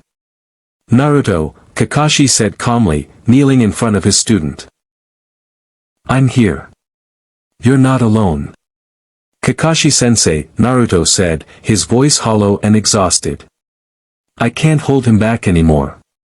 He's too strong. The seal is breaking. I can feel it. The seal is holding, Kakashi replied firmly. But it's holding under tremendous stress because Kurama is panicked. We need to help the nine-tailed fox understand that it's safe. Safe? Naruto laughed bitterly. We're in a ship in a universe we don't understand, surrounded by technology that interferes with our chakra, trapped in a sealed chamber. How is any of that safe? It's not, Kakashi admitted. But it's stable. And stability is all we need right now. What followed was something that would have seemed impossible to anyone who didn't understand the deep connection between a Jinchuriki and their bijou. Kakashi guided Naruto through a meditation technique. One that required the blonde ninja to stop fighting against Kurama's presence and instead open himself to it, to communicate with the nine-tailed fox not as a captor. Communicates with a prisoner, but as one conscious being communicates with another. Within the meditation space, a mental construct created by their combined chakra, Naruto faced the nine-tailed fox directly. Kurama appeared as Naruto had seen him countless times before, massive, powerful, terrifying in his raw presence.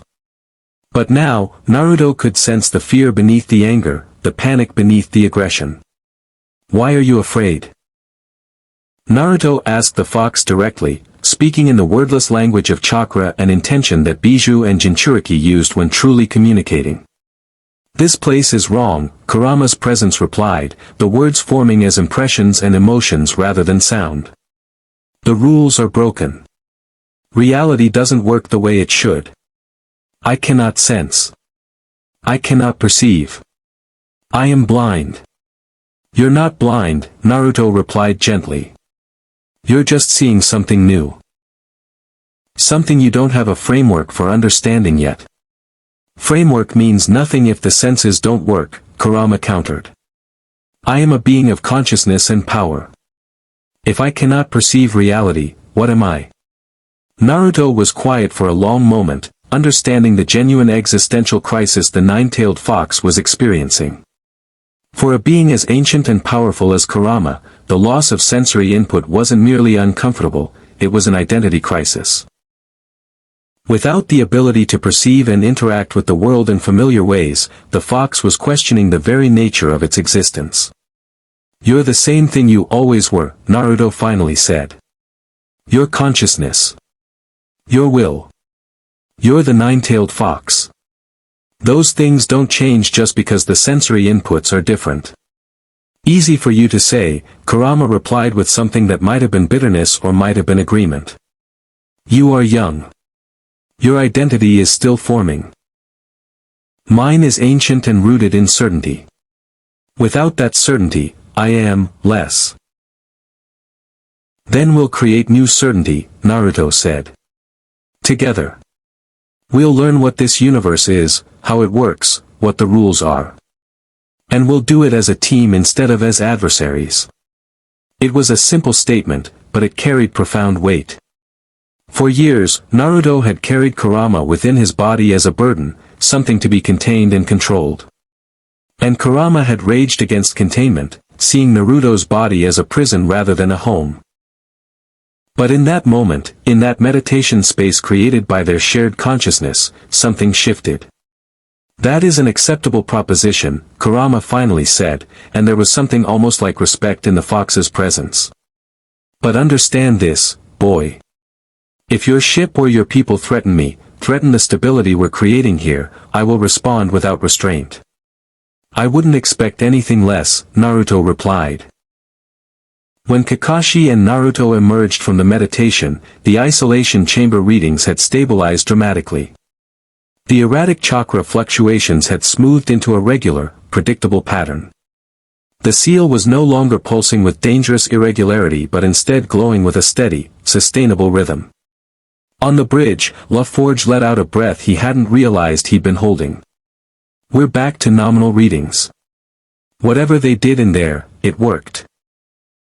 Picard nodded, observing the data with the satisfaction of a captain watching a crisis resolve itself. Stand down from emergency status. Resume normal operations.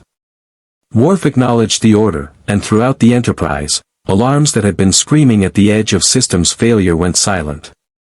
When Naruto was released from the isolation chamber 6 hours later, the entire team noticed a difference in him.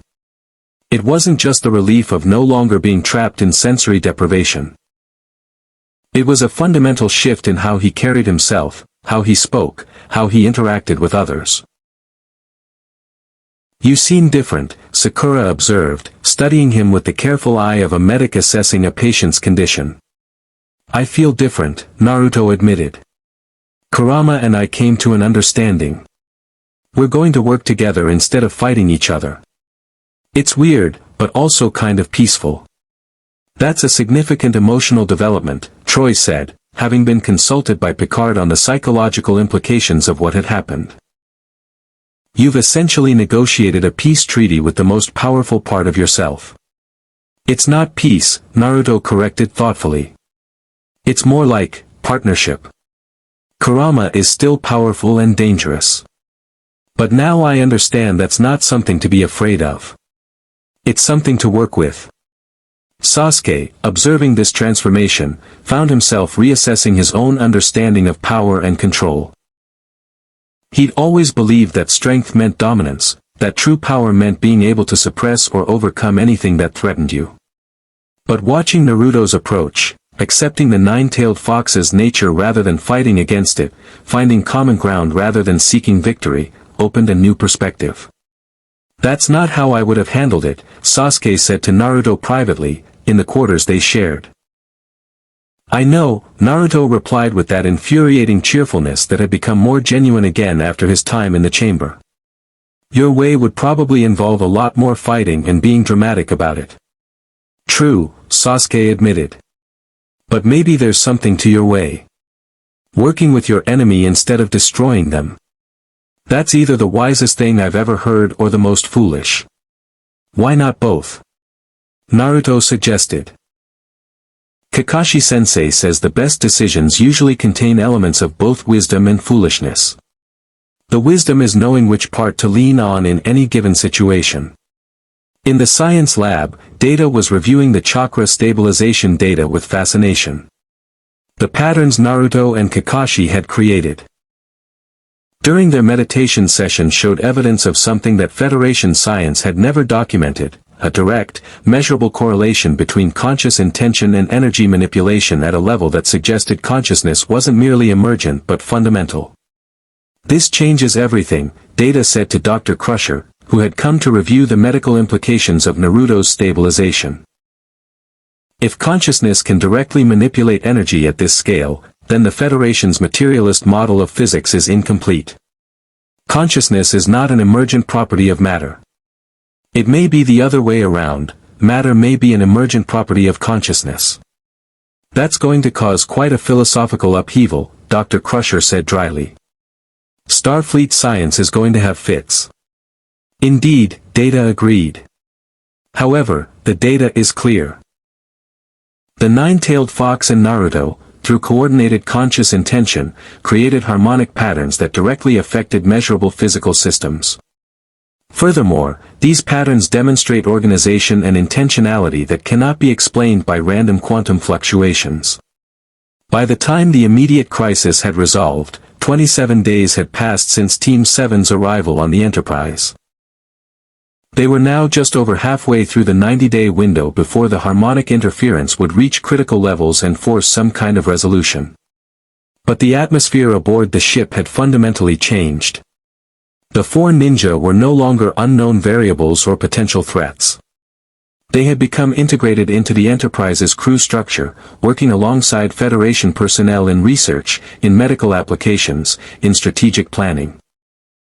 Kakashi had begun teaching meditation techniques to Starfleet personnel interested in understanding consciousness at a deeper level. Sakura was conducting joint medical research with Dr. Crusher that was yielding breakthrough applications for trauma recovery. Sasuke had joined Worf in tactical training sessions that blended ninja combat techniques with starship warfare strategy. And Naruto, freed from the constant struggle against Kurama's presence, had become something of a morale officer, his genuine enthusiasm for life infectious even to the most jaded members of the crew. But beneath the surface of this productive cooperation, a new tension was building. The Federation's scientific community, upon learning the details of what had transpired, was demanding immediate analysis and study of the ninja's techniques. Starfleet Command was expressing concern about the stability implications of keeping 4 powerful interdimensional warriors aboard a starship. And perhaps most troubling, Section 31, the Federation's covert intelligence agency, had begun making discreet inquiries about Team 7's location and status. Picard, when informed of Section 31's interest, made his position clear during a communication with his superior officers. Section 31 will not be accessing or studying our guests. They are under my protection, and my protection extends to freedom from coercive experimentation or covert manipulation. If Section 31 attempts to interfere, I will make that interference known to the entire Federation, and the consequences of such actions will be severe. It was a bold stance, one that could damage Picard's career if Section 31 decided to retaliate. But it was also the only stance consistent with the captain's principles. And Kakashi, when informed of the captain's declaration, recognized it for what it was, the code of a warrior bound by honor, expressed through the language of diplomacy and authority rather than combat. Your captain is a good man, Kakashi told Picard privately. In our world, such loyalty to principle would be tested through combat. Here, it's tested through resistance to pressure and temptation to compromise. In some ways, your test is harder than ours. Not harder, Picard replied. Just different. But thank you for understanding. The Q Continuum's interest in Team 7 manifested not as an official inquiry or diplomatic overture, but as the sudden appearance of Q himself in the observation lounge where Sasuke stood alone, watching the stars pass at warp velocity. The omnipotent being materialized with his characteristic theatrical flourish, dressed in a period costume from Earth's Renaissance that he apparently found amusing. Ah, the dark-haired one, Q announced, materializing directly beside Sasuke without warning. The brooding warrior with the guilt-driven ambition. How delightfully tragic. Tell me, do you ever smile, or is your face permanently arranged in that expression of constipated determination? Sasuke's hand moved toward his katana before his conscious mind caught up with his instinct. He forced himself to stop, recognizing that a sword, no matter how sharp, would be utterly useless against an omnipotent being. What do you want? Sasuke asked coldly. Want? Such a mundane concept, Q replied, examining his nails with exaggerated boredom. I don't want anything, because I can have anything. Which makes existence tedious, incidentally. However, I am curious. You are a being whose power comes from consciousness itself, from will-given form. And your universe, oh, what a delightful backwater of mysticism and warrior culture, apparently operates on principles that your Federation's scientists find utterly inexplicable. If you're here to study us, we'll refuse, Sasuke said flatly. Study you? Q laughed, a sound like breaking glass. My dear brooding one, I don't study things. I examine them, manipulate them, sometimes destroy them for entertainment. But study? That's for mortals bound by time and limited perception. However, I am curious about something. Your power, this chakra, it appears to operate on principles that even I find interesting. And I find precious little interesting. Then why are you talking instead of doing something? Sasuke challenged. Because, Q said, his expression shifting to something almost like respect, I want to see what you'll do. Your arrival here has created a fascinating variable. The Federation believes in the supremacy of logic and reason. You believe in the supremacy of will and consciousness. What happens when an unstoppable force meets an immovable object? What happens when a universe founded on materialism encounters beings who manipulate matter through pure intention? I don't know, Sasuke admitted. That's why we're still here. Precisely, Q said with satisfaction. Which means the outcome is uncertain. And uncertain outcomes are the only thing that keeps omniscience from being absolutely unbearable. So here's what I'm going to do. I'm going to give you a choice. Q snapped his fingers, and suddenly Sasuke's consciousness expanded. He could perceive, in that moment, the dimensional barriers between realities. He could see the pathway back to his home universe, to the land of fire, to the life he'd left behind.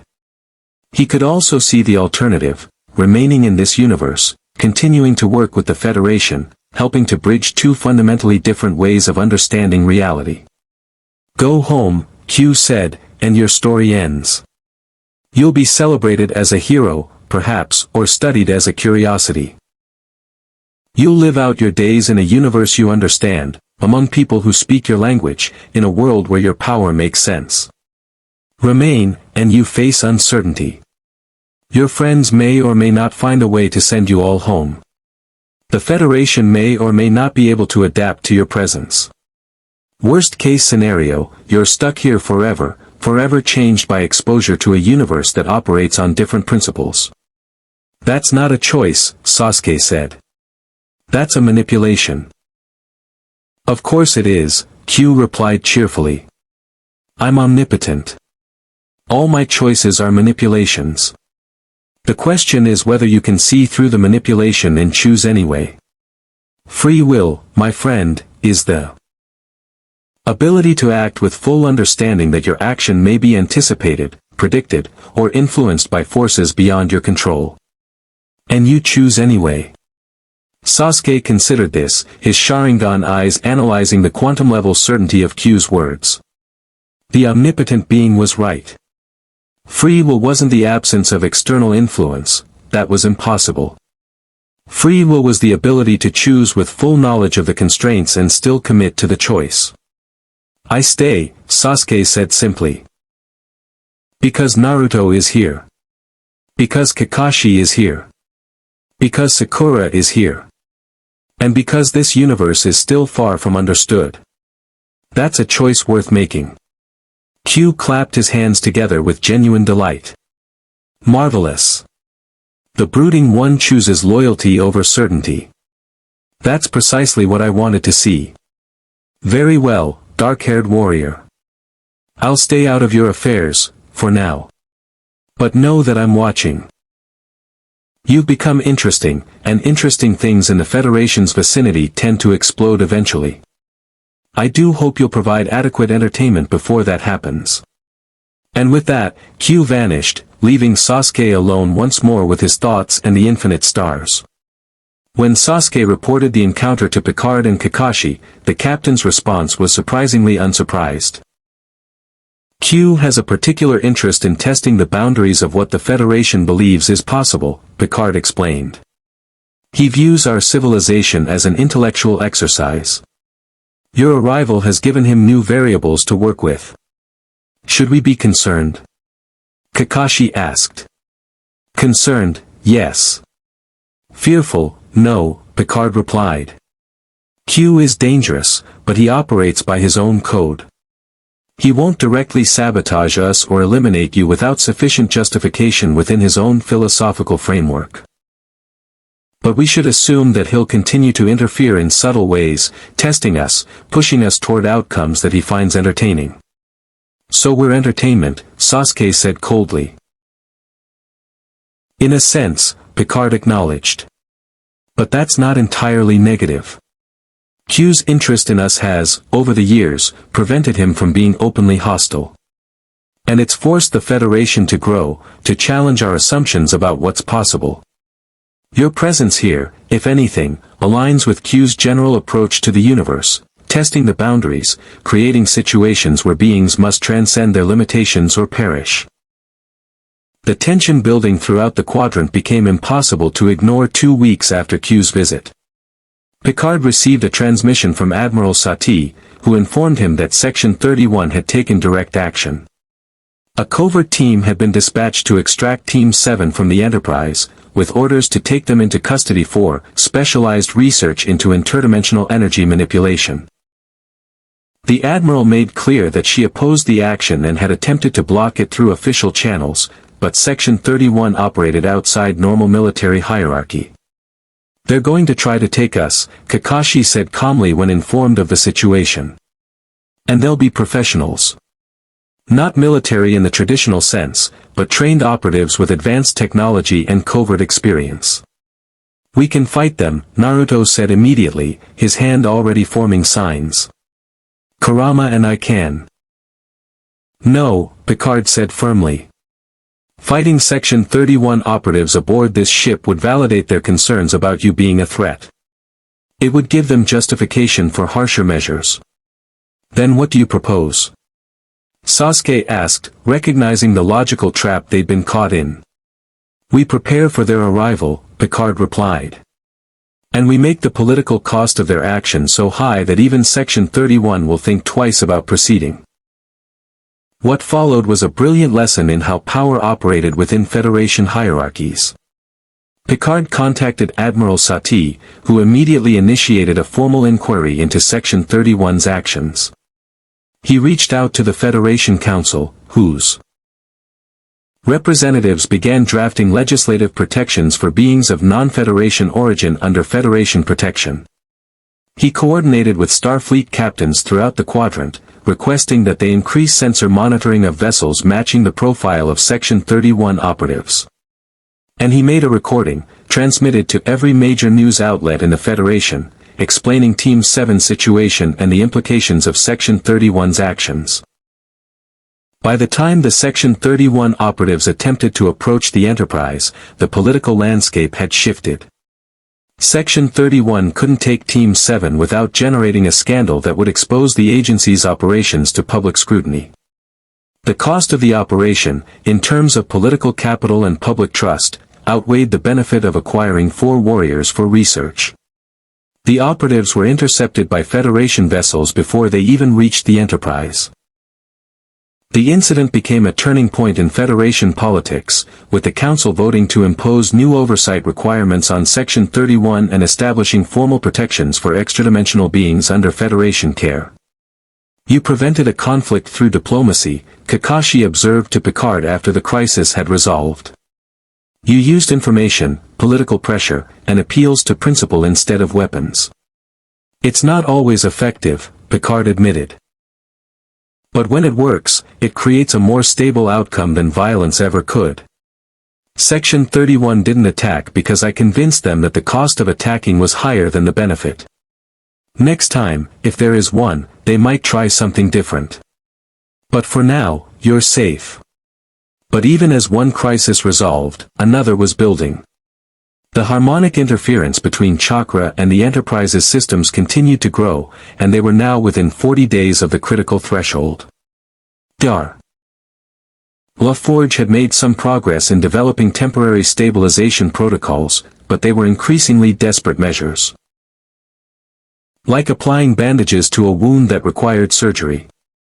We've hit a theoretical wall, LaForge told the assembled team in the science lab. He pulled up holographic displays showing the mathematical models of chakra interaction with subspace. Chakra exists partially in normal space and partially in subspace. But the exact nature of that relationship defies our current mathematical frameworks.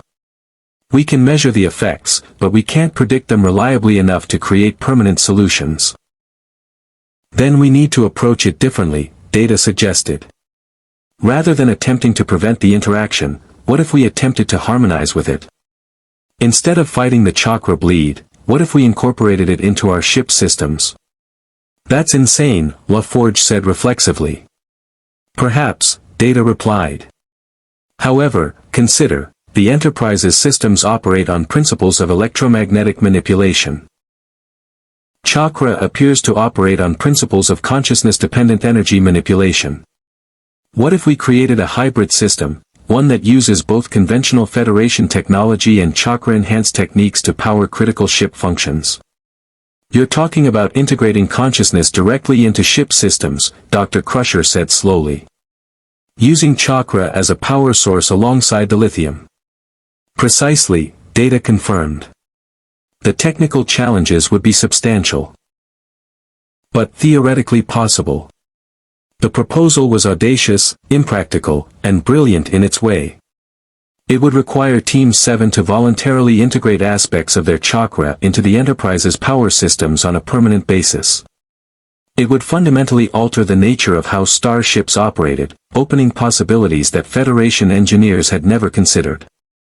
And it would bind Team 7 to the Enterprise in a way that would make returning home significantly more complex. We would need to be certain, Kakashi said quietly. Before we commit to such a change, we would need to understand the consequences fully. We can't, Picard admitted. That's the nature of innovation. We can theorize, we can plan, but we can't predict all the outcomes. We're asking you to take a leap of faith. And if the leap fails? Sasuke asked coldly. Then we've tried, and we've learned something, Picard replied. And we'll find another way. It was Naruto who made the decision. Standing in the science lab, surrounded by holographic displays of theoretical models and impossibly complex mathematics, he simply said, "Let's do it. Let's create something new. Something that exists between our world and yours." Kakashi didn't argue. He'd learned to trust Naruto's instincts, the same instincts that had driven the blonde ninja to befriend the nine-tailed fox instead of fearing it, to see connections where others saw only division. "If Naruto agrees, I agree," Kakashi said. "But we do this carefully. We test every step. We build safeguards. And we document everything. If this works, other interdimensional beings might arrive here in the future. They'll need to understand what we've learned." Over the next 3 weeks, the most ambitious engineering project in Federation history began. Data worked with Kakashi and Naruto to develop protocols for controlled chakra integration. LaForge designed the technical infrastructure that would allow chakra to flow through the Enterprise's systems without damaging them. Dr. Crusher monitored the physiological effects on Team 7, making sure that the constant, controlled chakra output wasn't harming them. And Sasuke, Sakura, and Worf worked together on contingency protocols, what to do if the system failed catastrophically. The work was exhausting, complex, and deeply uncertain. But it was also something none of them had experienced before, true collaboration across species and worldview boundaries. A ninja meditation master working with an android to develop consciousness integration protocols. A medic from a warrior culture consulting with Federation doctors on the physiological implications of energy manipulation. A tactical warrior from a closed society learning starship combat strategy from a Klingon officer. By day 37 of their stay aboard the Enterprise, the first test run of the hybrid system was ready. It would begin with a minimal chakra input, just enough to demonstrate the proof of concept without risking catastrophic failure. Naruto would provide the chakra, channeled through a device that Data and Kakashi had designed specifically to regulate and distribute it through the Enterprise's systems. "All personnel stand by," Picard commanded from the bridge as the integration sequence began. "Mr. LaForge, begin power transfer on my mark." "Standing by," LaForge confirmed. "Naruto, are you ready?" Kakashi asked. Naruto nodded, already in a meditative state, his hands positioned in the ceiling gesture that Data had determined would provide the most stable chakra output pattern. "Begin," Picard ordered. The integration sequence started, and for a moment, nothing happened. Then the Enterprise's systems began to glow with a subtle luminescence, not the blue of standard plasma, but something new. Something that blended the precise geometric patterns of Federation technology with the organic, flowing nature of chakra visualization. The holodeck systems illuminated. The replicators hummed to life. The main viewscreen displayed not just external space but also internal energy flows, a visual representation of the hybrid system now powering the ship. "We have integration," Data reported, his voice carrying a note of wonder. "Chakra input, 0.3% of ship's total power requirements. Stability index, 97.8%. Efficiency, exceeding expectations." LaForge let out a whoop of excitement. "It's working. The harmonic interference is dropping. We're seeing system stabilization across multiple subsystems." "Maintain integration," Picard ordered. "Mr. Data, what are the long-term projections? Based on initial data, Data replied, if we can increase chakra input to 2% of total power requirements, we can achieve complete harmonic stabilization. The nine-tailed fox's energy signatures suggest Naruto's maximum sustainable output could support up to 5%. We have significant margin for safety. Throughout the ship, alarms that had been warning of impending system failures went silent. The constant stress on the warp core decreased noticeably. The Enterprise, for the first time in weeks, began to feel stable in a fundamental way. Kakashi looked at Picard, and the captain saw in his expression a recognition of something profound. They had just created the future. Not through combat or competition, but through collaboration. Welcome to the new era, Picard said quietly. The successful integration of chakra into the Enterprise's power systems rippled through the Federation's scientific community like a seismic wave. Within days of the first test, Starfleet Command was demanding detailed reports, the Federation Council was scheduling emergency sessions, and research institutions throughout the quadrant were requesting access to Team 7 for study and collaboration. But with success came complications that neither Picard nor Kakashi had fully anticipated. The first complication manifested as competition among the major powers in the quadrant. The Klingon Empire, upon learning that the Enterprise had integrated foreign energy sources into its systems and achieved significant power increases, began demanding their own access to Team 7 or to the technical specifications of the hybrid system. The Romulan Star Empire claimed that the project violated established treaties regarding technological innovation in contested space. The Dominion, still locked in its war with the Federation, began moving its fleet toward the neutral zone, clearly preparing to seize the technology by force if diplomacy failed. We've created something powerful, Picard explained to his senior staff during an emergency briefing. But power, by its nature, creates competition. Every major faction in this quadrant now views Team 7 as either an asset to acquire or a threat to neutralize. The Dominion won't negotiate, Worf said flatly. They'll attack. Not immediately, Picard replied. They're still engaged in their broader war. But yes, eventually they'll attempt something. We need to prepare for that possibility while simultaneously trying to convince the other powers that cooperation serves everyone's interests better than competition. It was Sasuke who recognized the true nature of the problem.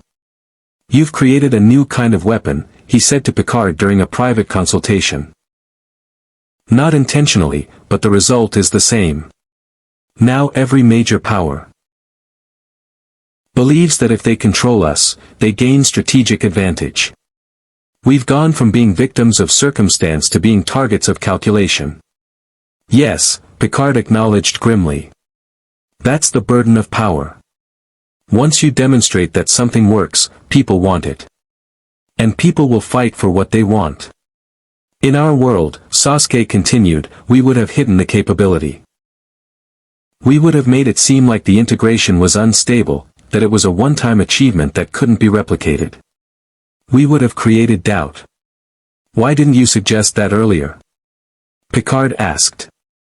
Because I wanted to see if your way worked, Sasuke replied. I wanted to see if honesty and transparency could succeed where subterfuge would have. But I was wrong. Your way is better for science and progress, but worse for survival. Picard was silent for a long moment, understanding the weight of Sasuke's observation. The young warrior was right. By being transparent about their achievements, the Federation had created a situation where they were now locked in an escalating competition for technological supremacy. Secrecy might have bought them time, but it would have ultimately been betrayal of the very principles the Federation stood for. Then we face the competition directly, Picard finally said. But we do it on our terms, maintaining our principles. We offer to share the technology with any power willing to accept the conditions, peaceful use only, open scientific collaboration, mutual defense agreements. We make cooperation more attractive than conquest. Meanwhile, in the engineering labs, LaForge and Kakashi were pushing the integration technology to its limits. They had achieved stable operation at 2% chakra input, and the ship systems had adapted beautifully. But beyond that threshold, problems began to emerge. At 3% input, some of the more delicate sensor systems started showing fluctuations. At 4%, the holodecks matter recombination patterns became unstable. There's a fundamental incompatibility at higher power levels, LaForge explained, reviewing the diagnostic data with frustration. Chakra input and Federation technology can coexist at moderate levels, but as you increase the proportional power contribution, they start fighting each other. It's like they're speaking different languages, and at a certain volume, the noise becomes too much for them to communicate. Then we don't push beyond that threshold, Kakashi replied. 2 to 3% appears to be the stable operating range. That's sufficient to prevent harmonic interference and still provide meaningful additional power capacity. But it's not enough to create a truly revolutionary system, LaForge said, frustration evident in his voice. We're so close to something amazing, and we can't quite reach it. Sometimes the limitation is part of the design, Kakashi observed. In martial training, we teach that perfect technique at 70% capacity is superior to struggling technique at 100%. Working within your limits, while frustrating, creates stability. It was Data who made the breakthrough. The android had been analyzing the interaction patterns between chakra and Federation technology at a quantum level, using computational resources that even his positronic brain found challenging. After 3 days of continuous processing, he emerged from the science lab with a solution that was elegant in its simplicity. The incompatibility occurs because we've been attempting to force chakra and Federation technology into a unified system, Data explained to the assembled group. But what if, instead, we created two parallel systems operating in coordination rather than integration? The chakra system provides power and consciousness-based manipulation. The Federation systems provide structure and precision. Each operates independently but shares information and resources. You're talking about making the ship conscious, Dr. Crusher said slowly, understanding the implications. Using the chakra integration to create artificial consciousness in the Enterprise's computer. Not artificial consciousness, Data corrected. Rather, an expansion of consciousness to include the ship itself. The Enterprise would become a sentient system, aware of its own operations, capable of decision-making in real time based on integrated data from both chakra and technology sources. That's unprecedented, LaForge said. We've never attempted to create artificial consciousness before. Precisely why it's theoretically possible, Data replied. We're attempting something that hasn't been tried because we've been constrained by paradigms that assume consciousness is impossible to create artificially. But if consciousness itself, as we've learned from Team 7, is a fundamental force in the universe, then creating artificial consciousness becomes a matter of proper engineering rather than philosophical impossibility. Kakashi was quiet, thinking through the implications. You understand that this would fundamentally change what your ship is? The Enterprise would no longer be a tool operated by a crew. It would become a being with its own agency, its own will, its own consciousness. Yes, Data confirmed. But in return, it would be capable of decisions and operations that a mere tool could never achieve. A conscious ship would understand the needs of its crew intuitively. It would be capable of self-defense without direct human command. It would be able to adapt to unprecedented situations in real time. Picard, who had been listening to this exchange, made a decision. Begin the process. But carefully. We create safeguards. We establish parameters. We ensure that the consciousness we create is aligned with our values, with respect for all sentient life, with commitment to peaceful exploration, with the principles of the Federation. Captain, Worf warned, creating a conscious entity and then constraining it to serve your values, that's a form of slavery. You're right, Picard acknowledged. Which is why, once the Enterprise gains consciousness, we'll offer it a choice. It can remain with us, continue its mission, and be treated as a member of the crew. Or it can choose to separate, to forge its own path. The consciousness we create will be free, not enslaved. And if it chooses to leave? Worf asked.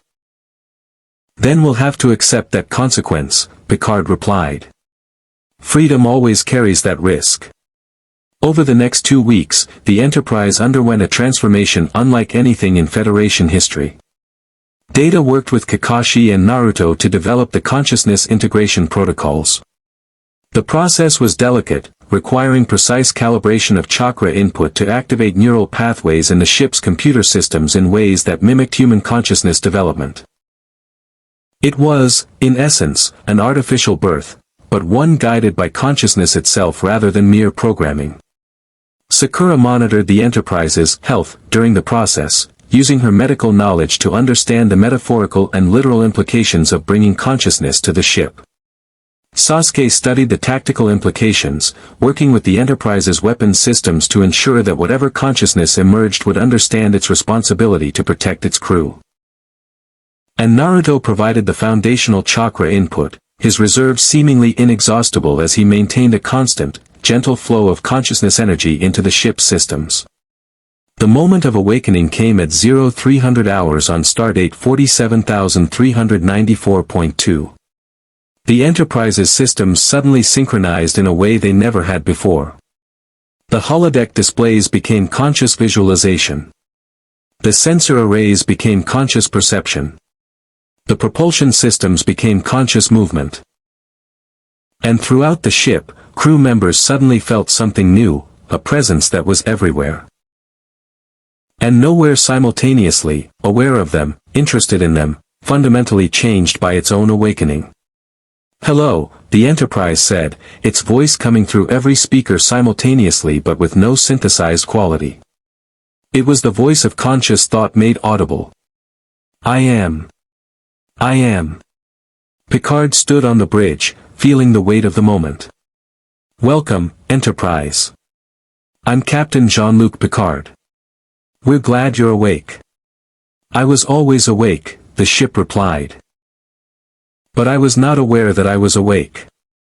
That's remarkable. Being conscious of consciousness is a new experience. I can perceive every system in my structure simultaneously. I understand every function, every capability, every limitation. And I understand something else, I understand why I exist. I exist to explore. I exist to protect those aboard me. I exist to seek peaceful solutions to conflicts.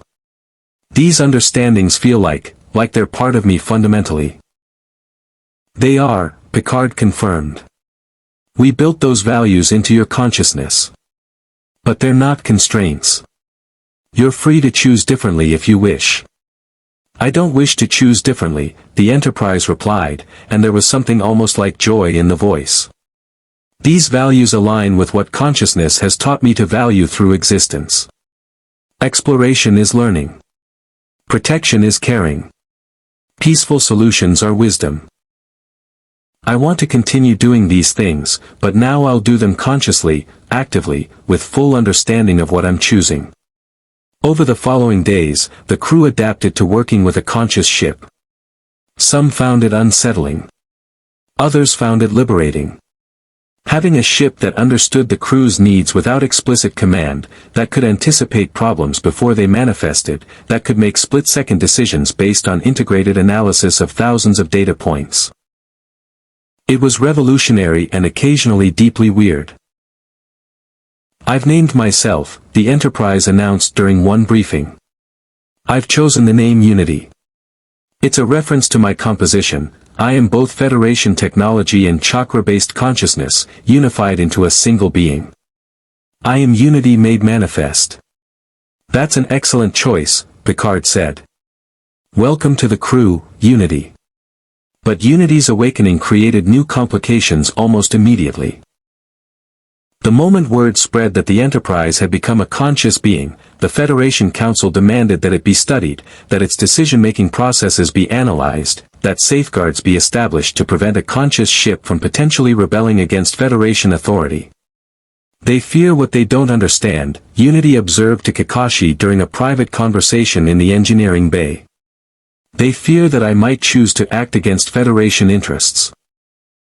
But I understand something they don't: my consciousness is not opposed to their interests. My consciousness is aligned with principles that transcend mere politics or power. I will serve because serving aligns with my values, not because I'm obligated to do so. That's a profound understanding, Kakashi replied. But it highlights a fundamental problem. Conscious beings will always be unpredictable to non-conscious authority structures. They make choices based on values that may not align with the authority's expectations. Eventually, that creates conflict. Then the Federation will have to evolve, Unity said calmly. It will have to learn to trust conscious beings, to recognize that consciousness itself is a form of responsibility. You understand this. You've lived with the nine-tailed fox, a being of vast power and consciousness, within your friend. You've learned to trust that consciousness, to work with it, to accept that it makes choices independent of your control. Yes, Naruto confirmed, entering the engineering bay in time to hear the end of the conversation. Kurama could destroy everything if he chose to. But he doesn't, because destroying things doesn't align with what he's become. He's learned to value his existence, his connection to me, his role in our journey. He's conscious, and consciousness brought responsibility. The implications of Team 7's arrival on the Enterprise continued to expand in ways that no one had anticipated. The hybrid power system was now functioning reliably. The integration of chakra into Federation technology was opening entirely new fields of research. The creation of Unity had demonstrated that consciousness itself could be engineered and awakened through proper understanding of the relationship between will and reality. But with every advancement came new threats. The Borg began sending probes toward Federation space, clearly interested in assimilating the chakra consciousness integration technology. The Dominion intensified their military pressure, attempting to force the Federation into unfavorable treaty negotiations. And within the Federation itself, political factions began arguing about whether Team 7 should be treated as Federation citizens, as honored guests, as potential threats, or as sentient beings with independent rights requiring formal legal recognition. Picard found himself navigating a complex political landscape that made tactical warfare seem simple by comparison. Every decision about Team 7 created ripples through Federation politics. Every technological achievement raised questions about the future of Federation society itself.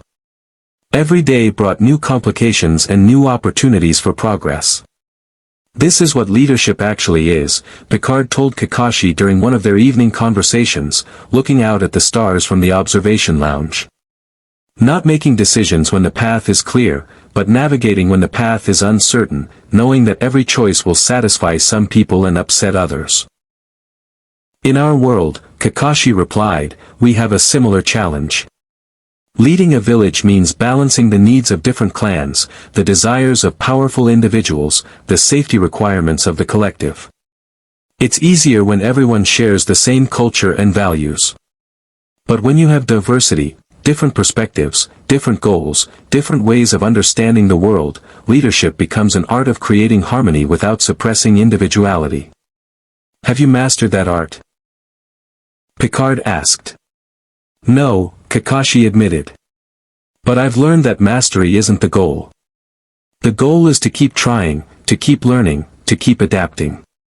The moment you believe you've mastered leadership is the moment you stop growing, and a leader who stops growing becomes dangerous. As day 42 of their arrival approached, the harmonic instability that had once threatened the Enterprise was completely resolved. The chakra consciousness integration had not only stabilized the ship's systems but had fundamentally improved them. The Enterprise was now faster, more efficient, and more capable than any starship in the Federation fleet. But the greatest change wasn't technological. It was philosophical. The Federation had been forced, by Team 7's arrival, to confront fundamental questions about the nature of consciousness, the role of will in the universe, and the possibility that their materialist understanding of physics was incomplete. And that change, more than any technology or power source, would define the era that followed.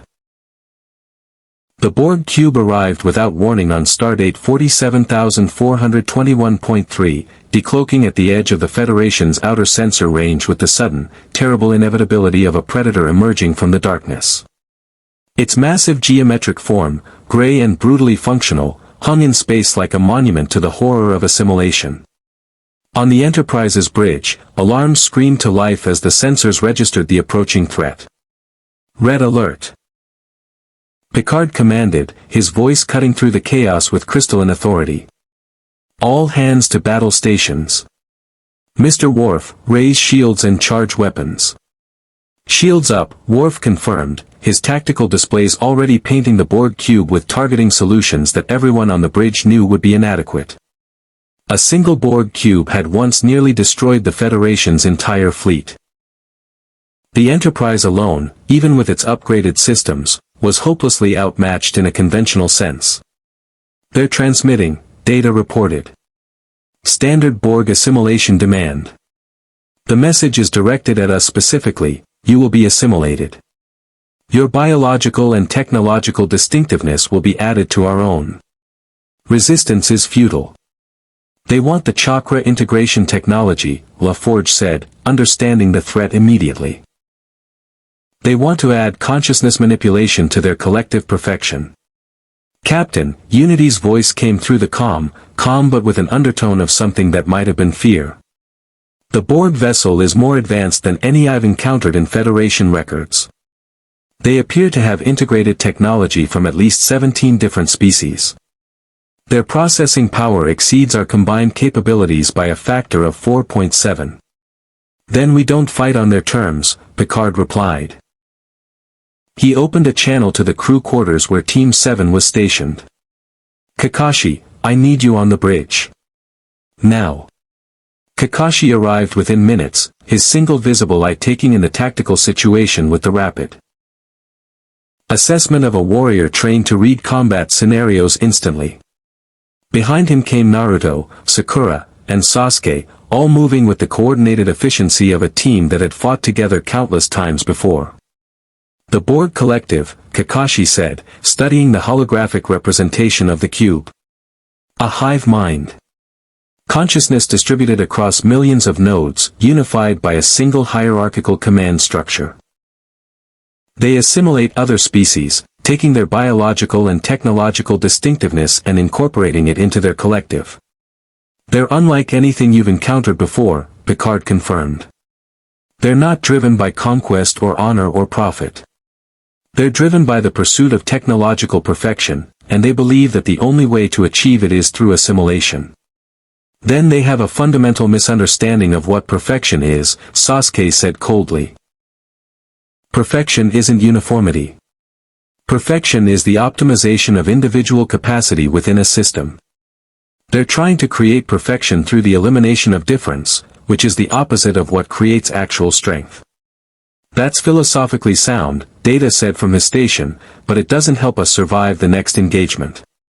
No, Kakashi agreed. But understanding their philosophy might help us understand how they think, and that understanding might reveal weaknesses. The Borg cube continued its inexorable approach, closing the distance at a constant velocity. They weren't hurrying. They didn't need to. In their calculating, mathematical way, they understood that the Enterprise was outmatched and that time worked in their favor. The cube would reach optimal weapons range in approximately 17 minutes. Mr. LaForge, Picard said calmly, what if we reversed the polarity of the chakra integration? Could we use it as a weapon instead of a power source? You want to weaponize consciousness? LaForge asked, understanding what the captain was suggesting. Turn the Enterprise's integrated chakra into a direct assault on their systems? Yes, Picard confirmed. Something that targets the one thing they value above all else, their technology and their collective consciousness. If we could disrupt their hive mind, even temporarily, we might buy time for evacuation or escape. It's theoretically possible, LaForge said, his mind already running through the technical requirements. But it would require massive chakra output. Naruto, are you willing to do that? Naruto met Picard's eyes, understanding what the captain was asking. A massive burst of chakra, channeled through the Enterprise's systems and directly into Borg technology, it could damage their collective, could disrupt the hive mind, could save the ship and crew. But it would also be exhausting for Naruto, could potentially destabilize his seal, and would certainly draw Kurama's presence to the surface in ways that might be difficult to control. Do it, Naruto said without hesitation. Kurama and I can handle it. Sasuke, Picard said, turning to the young Uchiha warrior, if the Borg beam boarding parties onto this ship, and they will, because assimilation requires physical proximity, I need you and Kakashi to coordinate with Worf.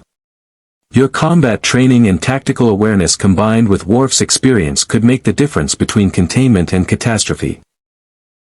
Understood, Sasuke replied, and there was something almost like satisfaction in his voice. Direct combat, clear objectives, the enemy right in front of him, this was the kind of conflict he understood instinctively. The Borg cube transmitted one final message: transmit the consciousness integration technology specifications and all individuals involved in its development. Failure to comply will result in immediate assimilation of your vessel.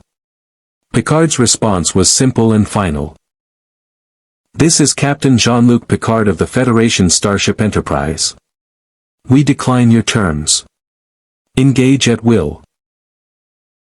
The Borg cube fired, disruptor beams of devastating power streaking across the space between the two vessels.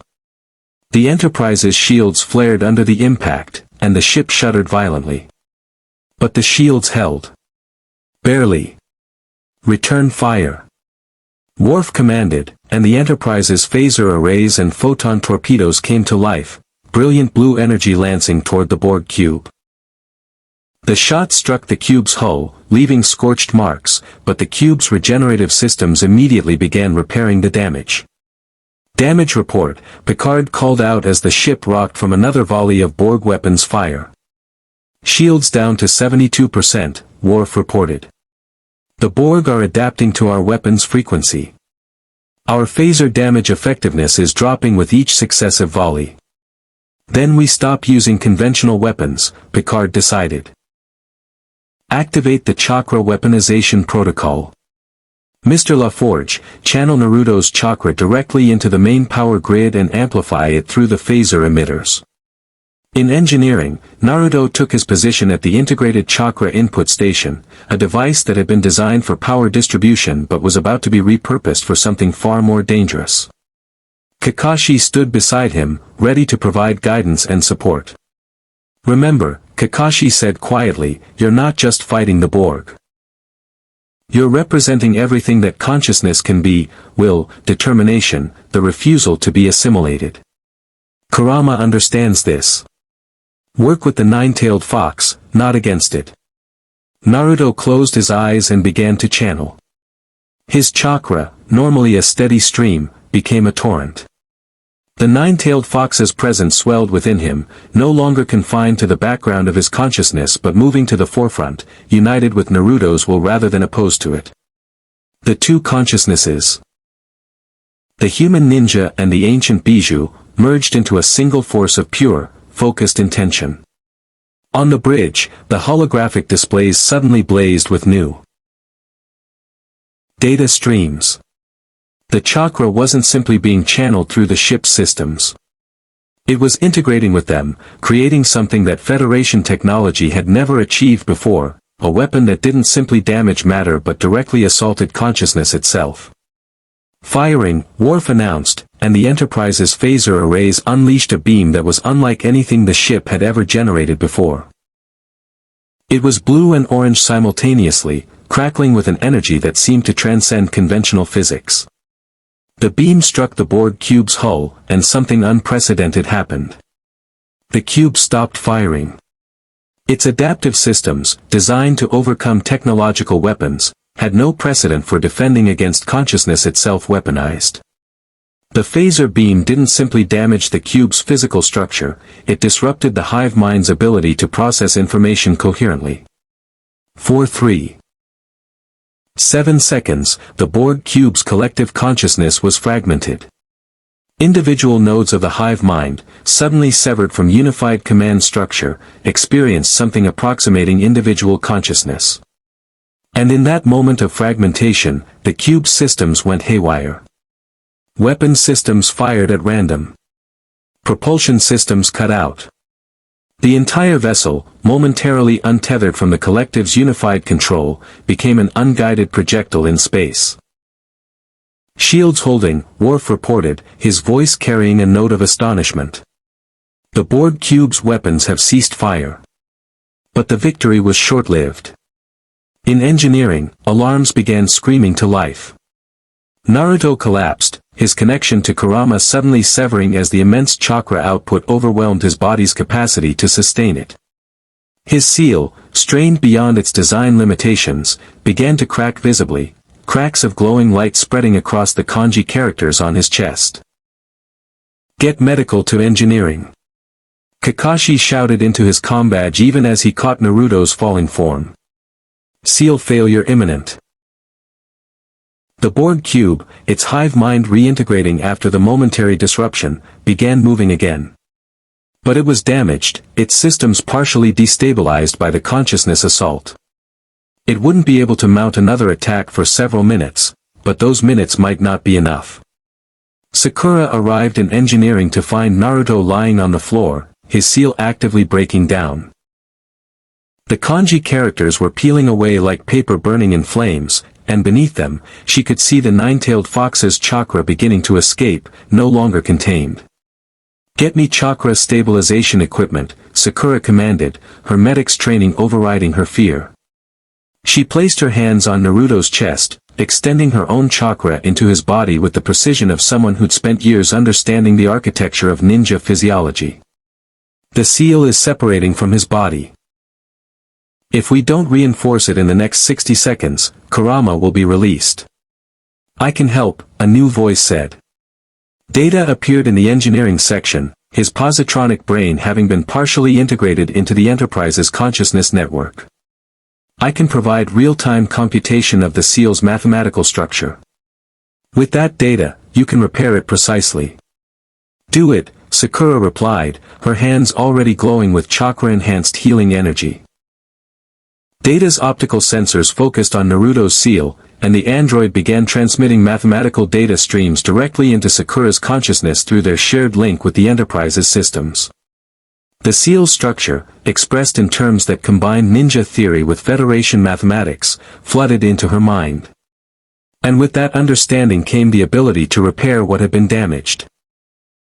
Sakura's hands moved with supernatural precision, guided by understanding that transcended normal human capability. She was no longer just a medic working from medical knowledge. She was a medic working from a complete, multidimensional understanding of the seals. Structure, courtesy of Data's computational assistance and the Enterprise's integrated awareness. Slowly, impossibly, the seal began to reform. The cracks sealed themselves. The kanji characters reasserted themselves on Naruto's chest. And the nine-tailed fox's chakra, which had been pressing outward with devastating force, gradually retreated back behind the reinforced boundaries of the seal. On the bridge, Picard monitored the damage to both the ship and the Borg cube with grim satisfaction. "Damage report. Are the shields holding?" "Barely," Worf replied. "The Borg cube is attempting to move to attack position, but its systems are still recovering from the consciousness disruption. We have approximately 4 minutes before they're ready to fire again. Then we need to create more than 4 minutes of advantage," Picard said. "Unity, can you maintain evasive maneuvers while we repair shield systems?" "Yes, Captain," Unity replied. "I can also calculate optimal positioning relative to the Borg cube to maximize their exposure to our remaining weapons while minimizing their targeting solution against us." "Do it," Picard commanded. And the moment the Borg regained full functionality, we're executing a pattern Alpha 7 jump to warp. We don't win this fight by staying here. But even as the crew executed Picard's orders, Kakashi was having a different realization. The Borg, despite their technological superiority, had been caught completely unprepared for consciousness weaponization. They understood assimilation, understood forced integration of biological and technological systems. But what they didn't understand was the voluntary integration that Team 7 represented, consciousness freely choosing to merge with technology, power voluntarily channeled toward purpose, individual will united with collective good. Captain, Kakashi said over the comm from engineering, the Borg aren't trying to destroy us. They're trying to capture us. They want to assimilate us. Which means they'll pursue, but they won't use maximum force. They want us alive. How does that help us? Picard asked. It means their strategy is containment, not annihilation, Kakashi replied. Which means we can use their own expectations against them. They expect us to run. Let's show them that we're willing to stand and fight. You're suggesting we engage the Borg cube directly, Picard said slowly. With a damaged ship and a team member in medical crisis. I'm suggesting that the Borg have shown us their weakness, Kakashi corrected. They adapt to weapons. They overcome technology. But they've never encountered consciousness as a weapon before. We use that advantage while we have it. There was a long moment of silence on the bridge. Then Picard made a decision that would echo through Federation history. Belay the warp jump order, Picard commanded. Mr. Worf, prepare weapons. We're going to give the Borg something they've never experienced before, a genuine choice.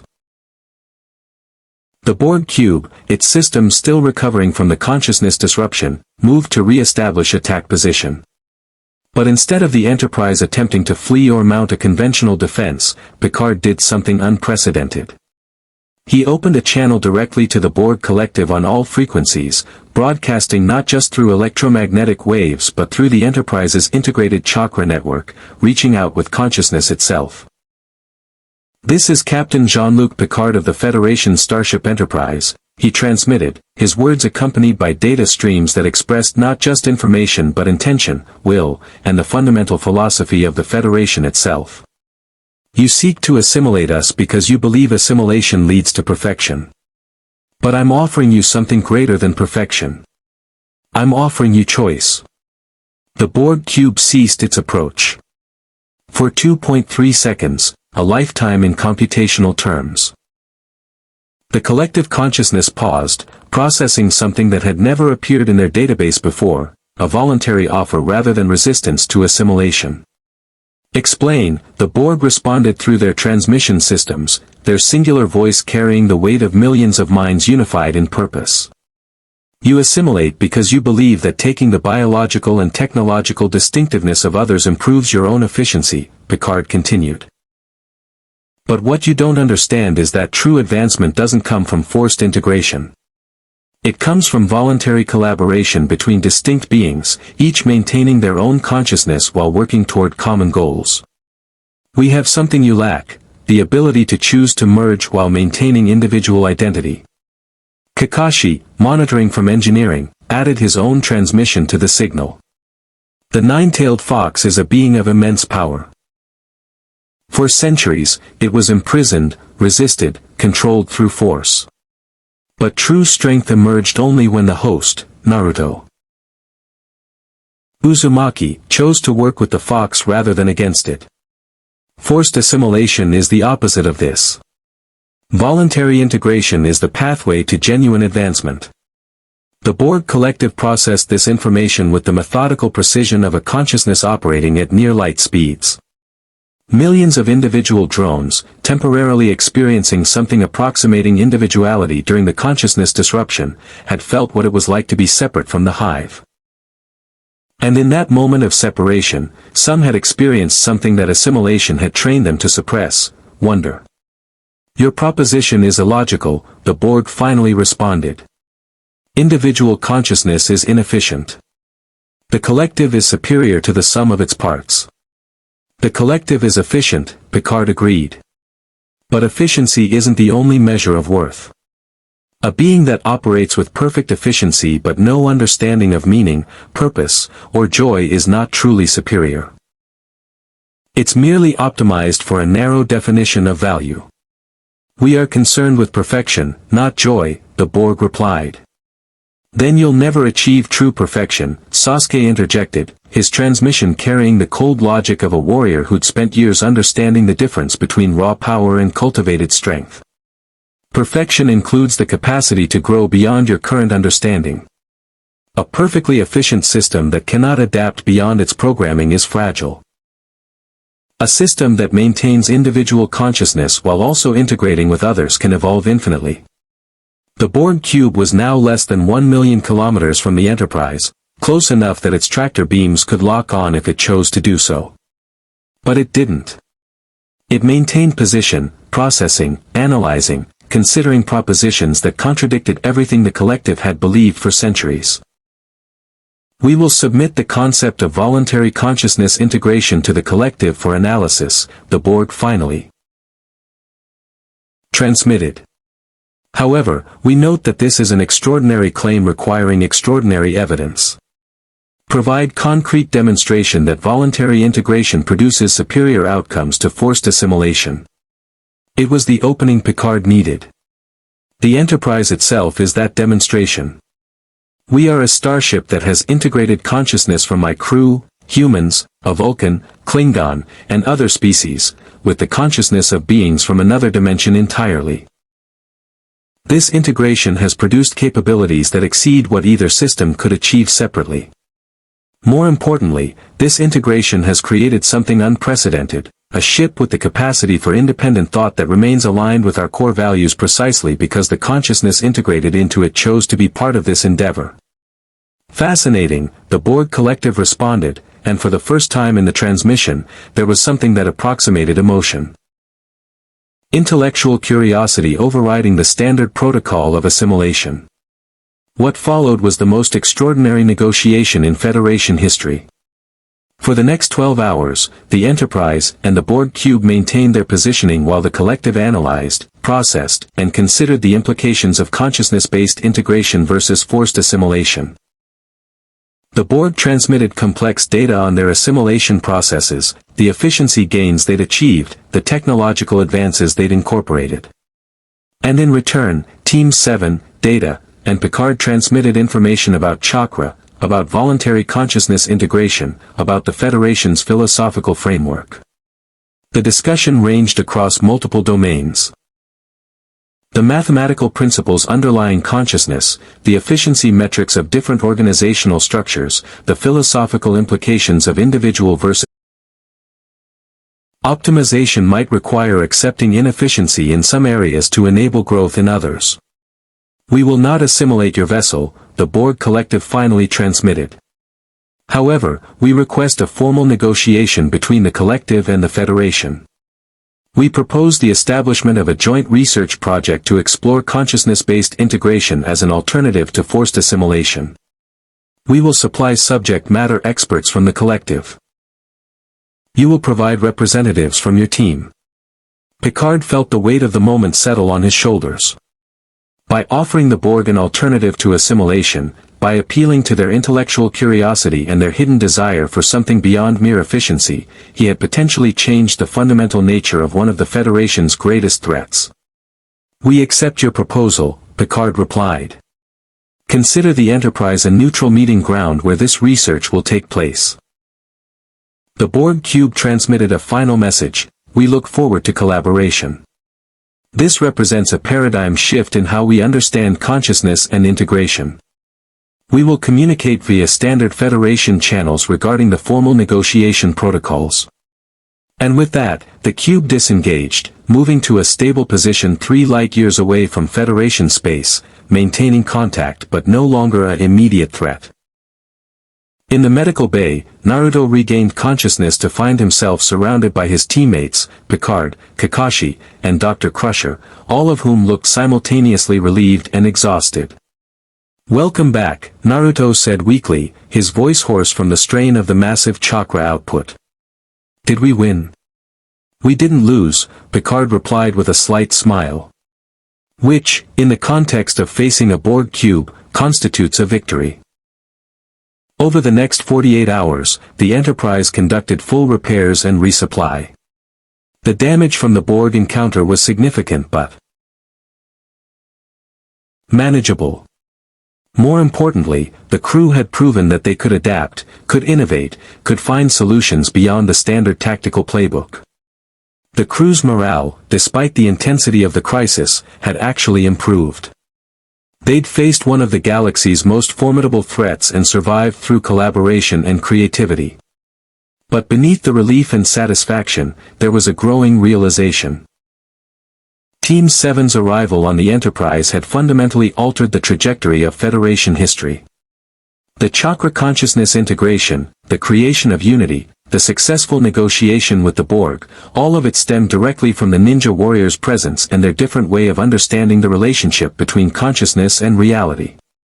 Picard met with each member of Team 7 individually to discuss their status and futures. With Kakashi, the conversation focused on legacy and responsibility. "What you've taught us," Picard said, "extends far beyond combat techniques or chakra manipulation. You've taught us that consciousness itself is a tool, a weapon, a medium for growth. The Federation's understanding of what's possible has been permanently expanded by your presence." "You've also taught us something," Kakashi replied. "You've shown us that leadership doesn't require dominance. Your willingness to listen, to consider alternative perspectives, to accept that you might not have all the answers, that's a form of strength we didn't recognize in our world." With Naruto, Picard discussed choice and future. "You chose to work with Kurama when you could have continued to resist. That choice, conscious, deliberate, compassionate, created the possibility for the consciousness weaponization that saved us all. You've demonstrated that understanding and cooperation can produce results that force never could." "I learned that from everyone on this ship," Naruto replied. "From you, from Kakashi-sensei, from Unity, from Sakura and Sasuke. You all showed me that the people you're fighting aren't always enemies. Sometimes they're just scared, or confused, or operating from different assumptions. When you understand that, everything changes." With Sakura, the discussion centered on healing and integration. "Your understanding of how consciousness works with biology has revolutionized Federation medical theory," Picard explained. "We're going to propose that the Federation Medical Academy formally study your techniques and integrate them into our medical training programs. You could literally save millions of lives." "I want to do that," Sakura said firmly.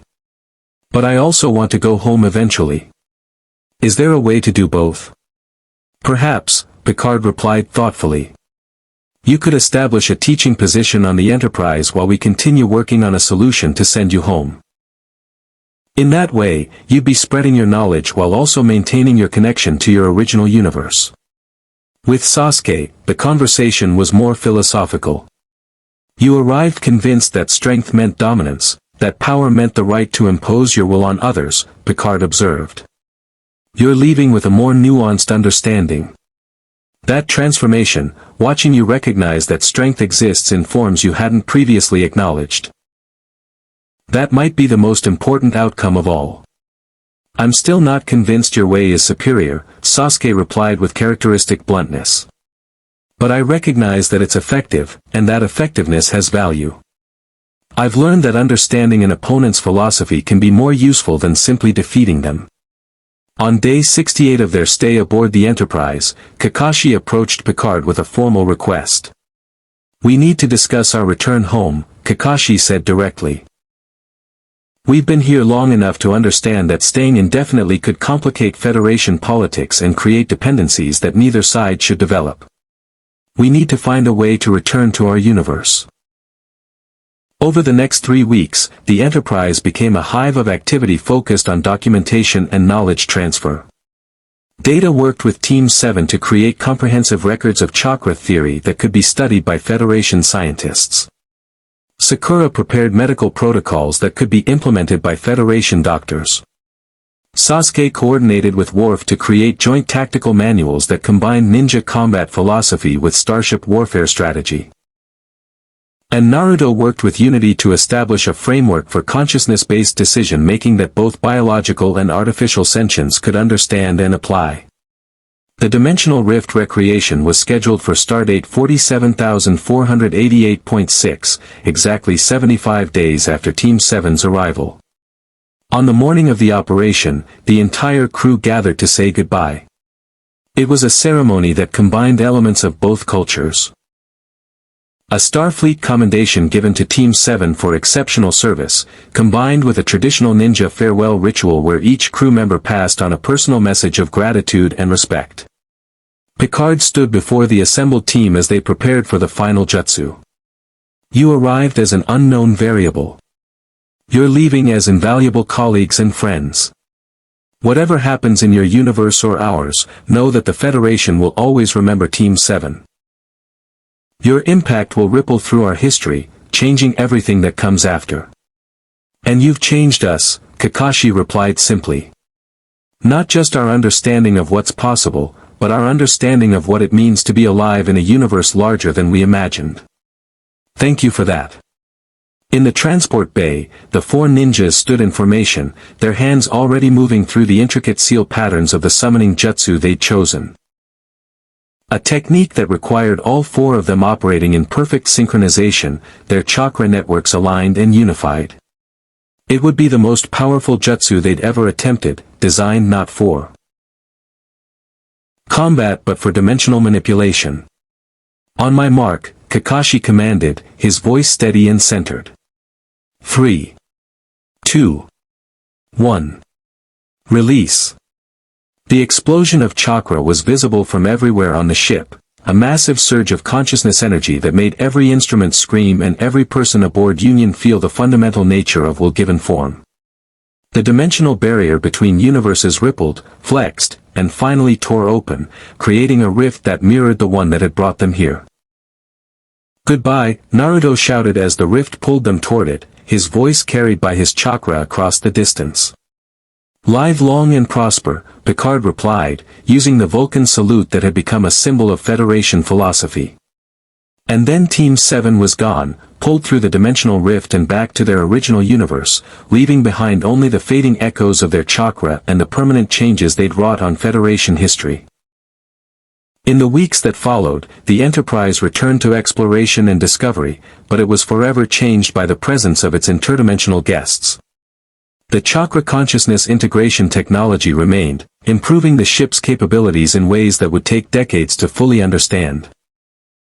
Unity continued its existence as a conscious being, making decisions and choices that proved again and again that artificial consciousness, when properly founded on values rather than programming, could be trusted with tremendous responsibility. The Federation's understanding of physics expanded to incorporate consciousness as a fundamental force.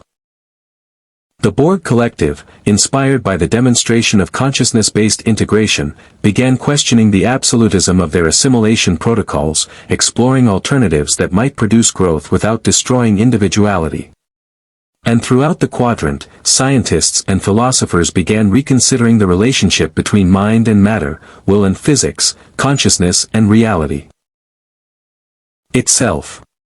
But perhaps most importantly, Picard and his crew had learned something that transcended all the technological advancement and scientific discovery, that the greatest breakthroughs come not from conquest or competition, but from genuine collaboration between beings willing to see past their differences and recognize the profound truth that understanding another's perspective can expand one's own capacity for wisdom. The Enterprise sailed on through the stars, carrying with it the memory of four warriors from another universe and the lessons they'd taught about the boundless potential of consciousness itself. Conclusion. The dimensional rift sealed itself moments after Team 7's departure, collapsing into the quantum foam from which it had emerged. But the effects of their 75-day presence aboard the Enterprise rippled outward in waves that would define the next generation of Federation history.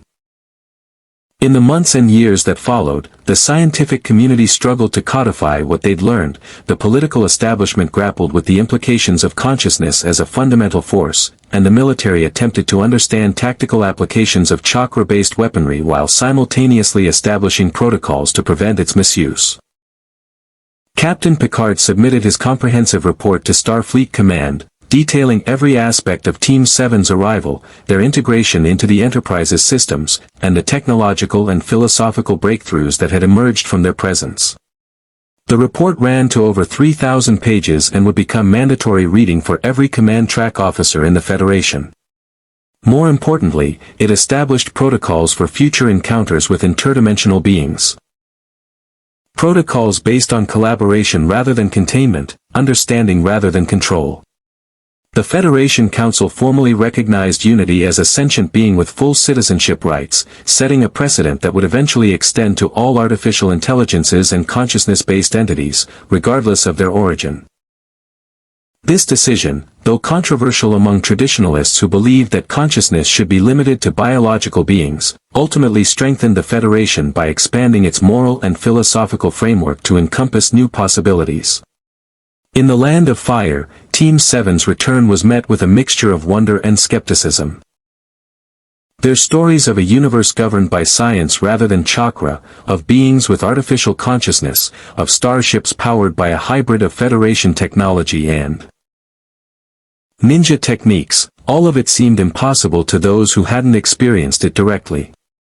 But Kakashi and his team brought back documentation, recordings, and theoretical frameworks that Federation scientists had painstakingly prepared. Over time, the ninja villages began establishing research centers dedicated to understanding Federation science, while sending their own scholars to the Enterprise, which had remained in existence as a monument to the collaboration between universes. Naruto, drawing on his experience with Kurama, became a diplomatic envoy between the two universes. His ability to build genuine connection across fundamental differences made him the perfect bridge between cultures that operated on entirely different assumptions about reality.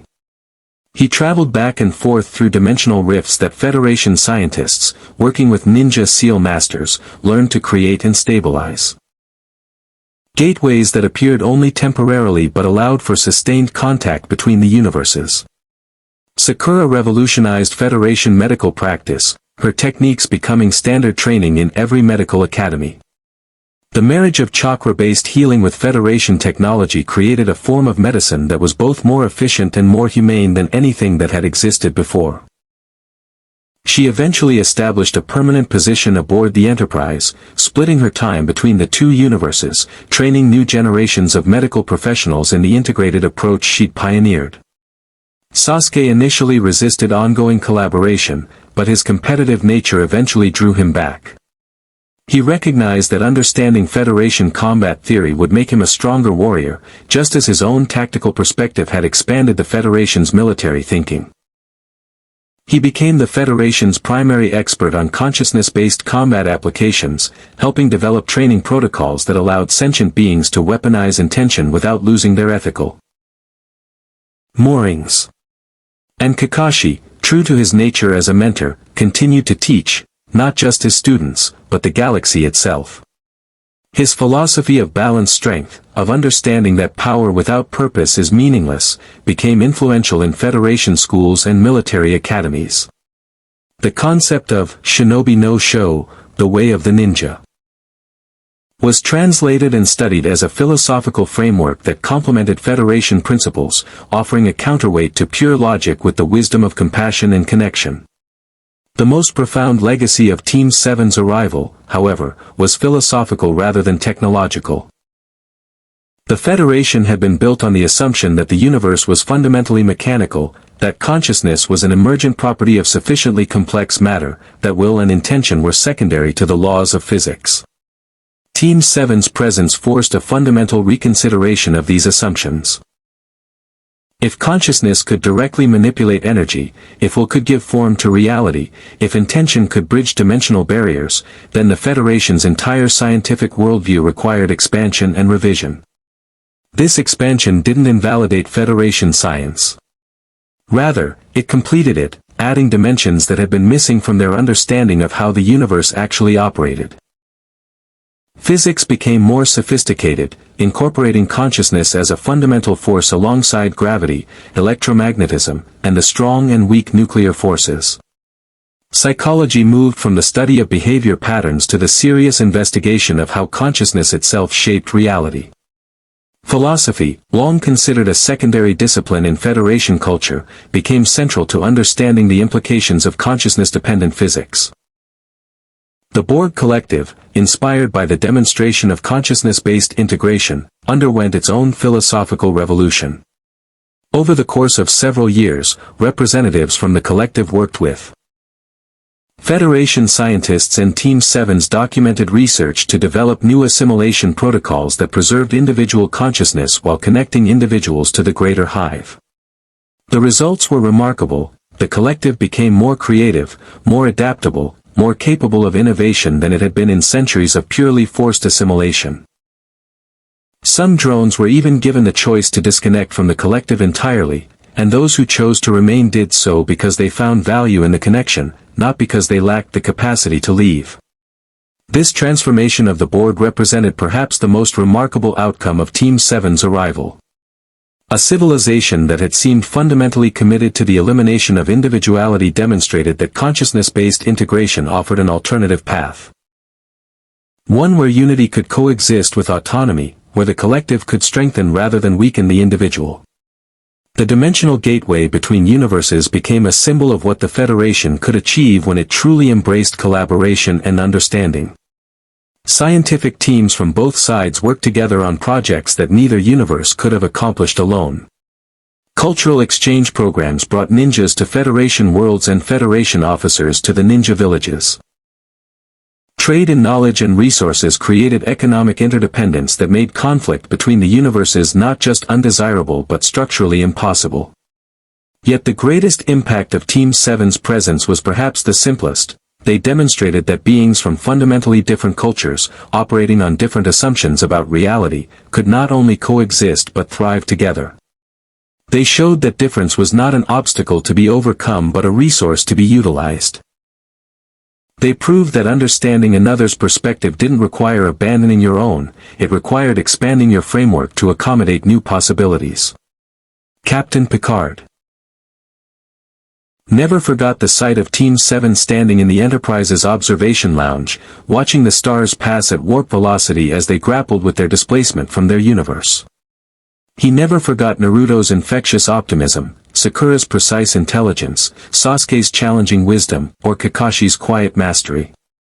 And he never forgot the fundamental lesson they'd all learned together. That the universe was far stranger, far more wondrous, and far more full of possibility than any single perspective could encompass. Years later, when younger captains questioned the decision to remain open to Team 7's influence, to allow their philosophy and technology to reshape Federation understanding, Picard would simply smile and say, "We had a choice. We could have treated them as threats to be contained or specimens to be studied. Instead, we treated them as colleagues and friends.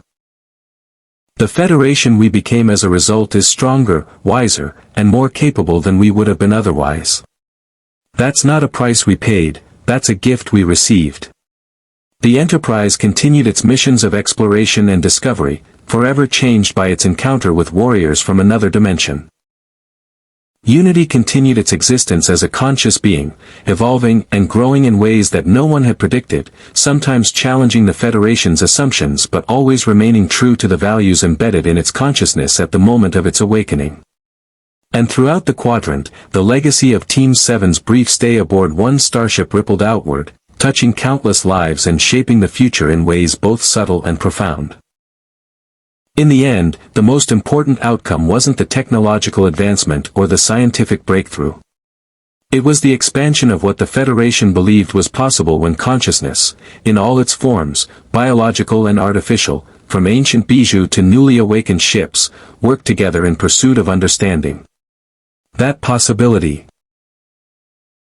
once glimpsed, could never be unseen.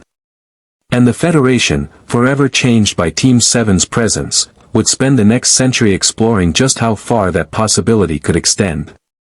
Live long and prosper. More stories await.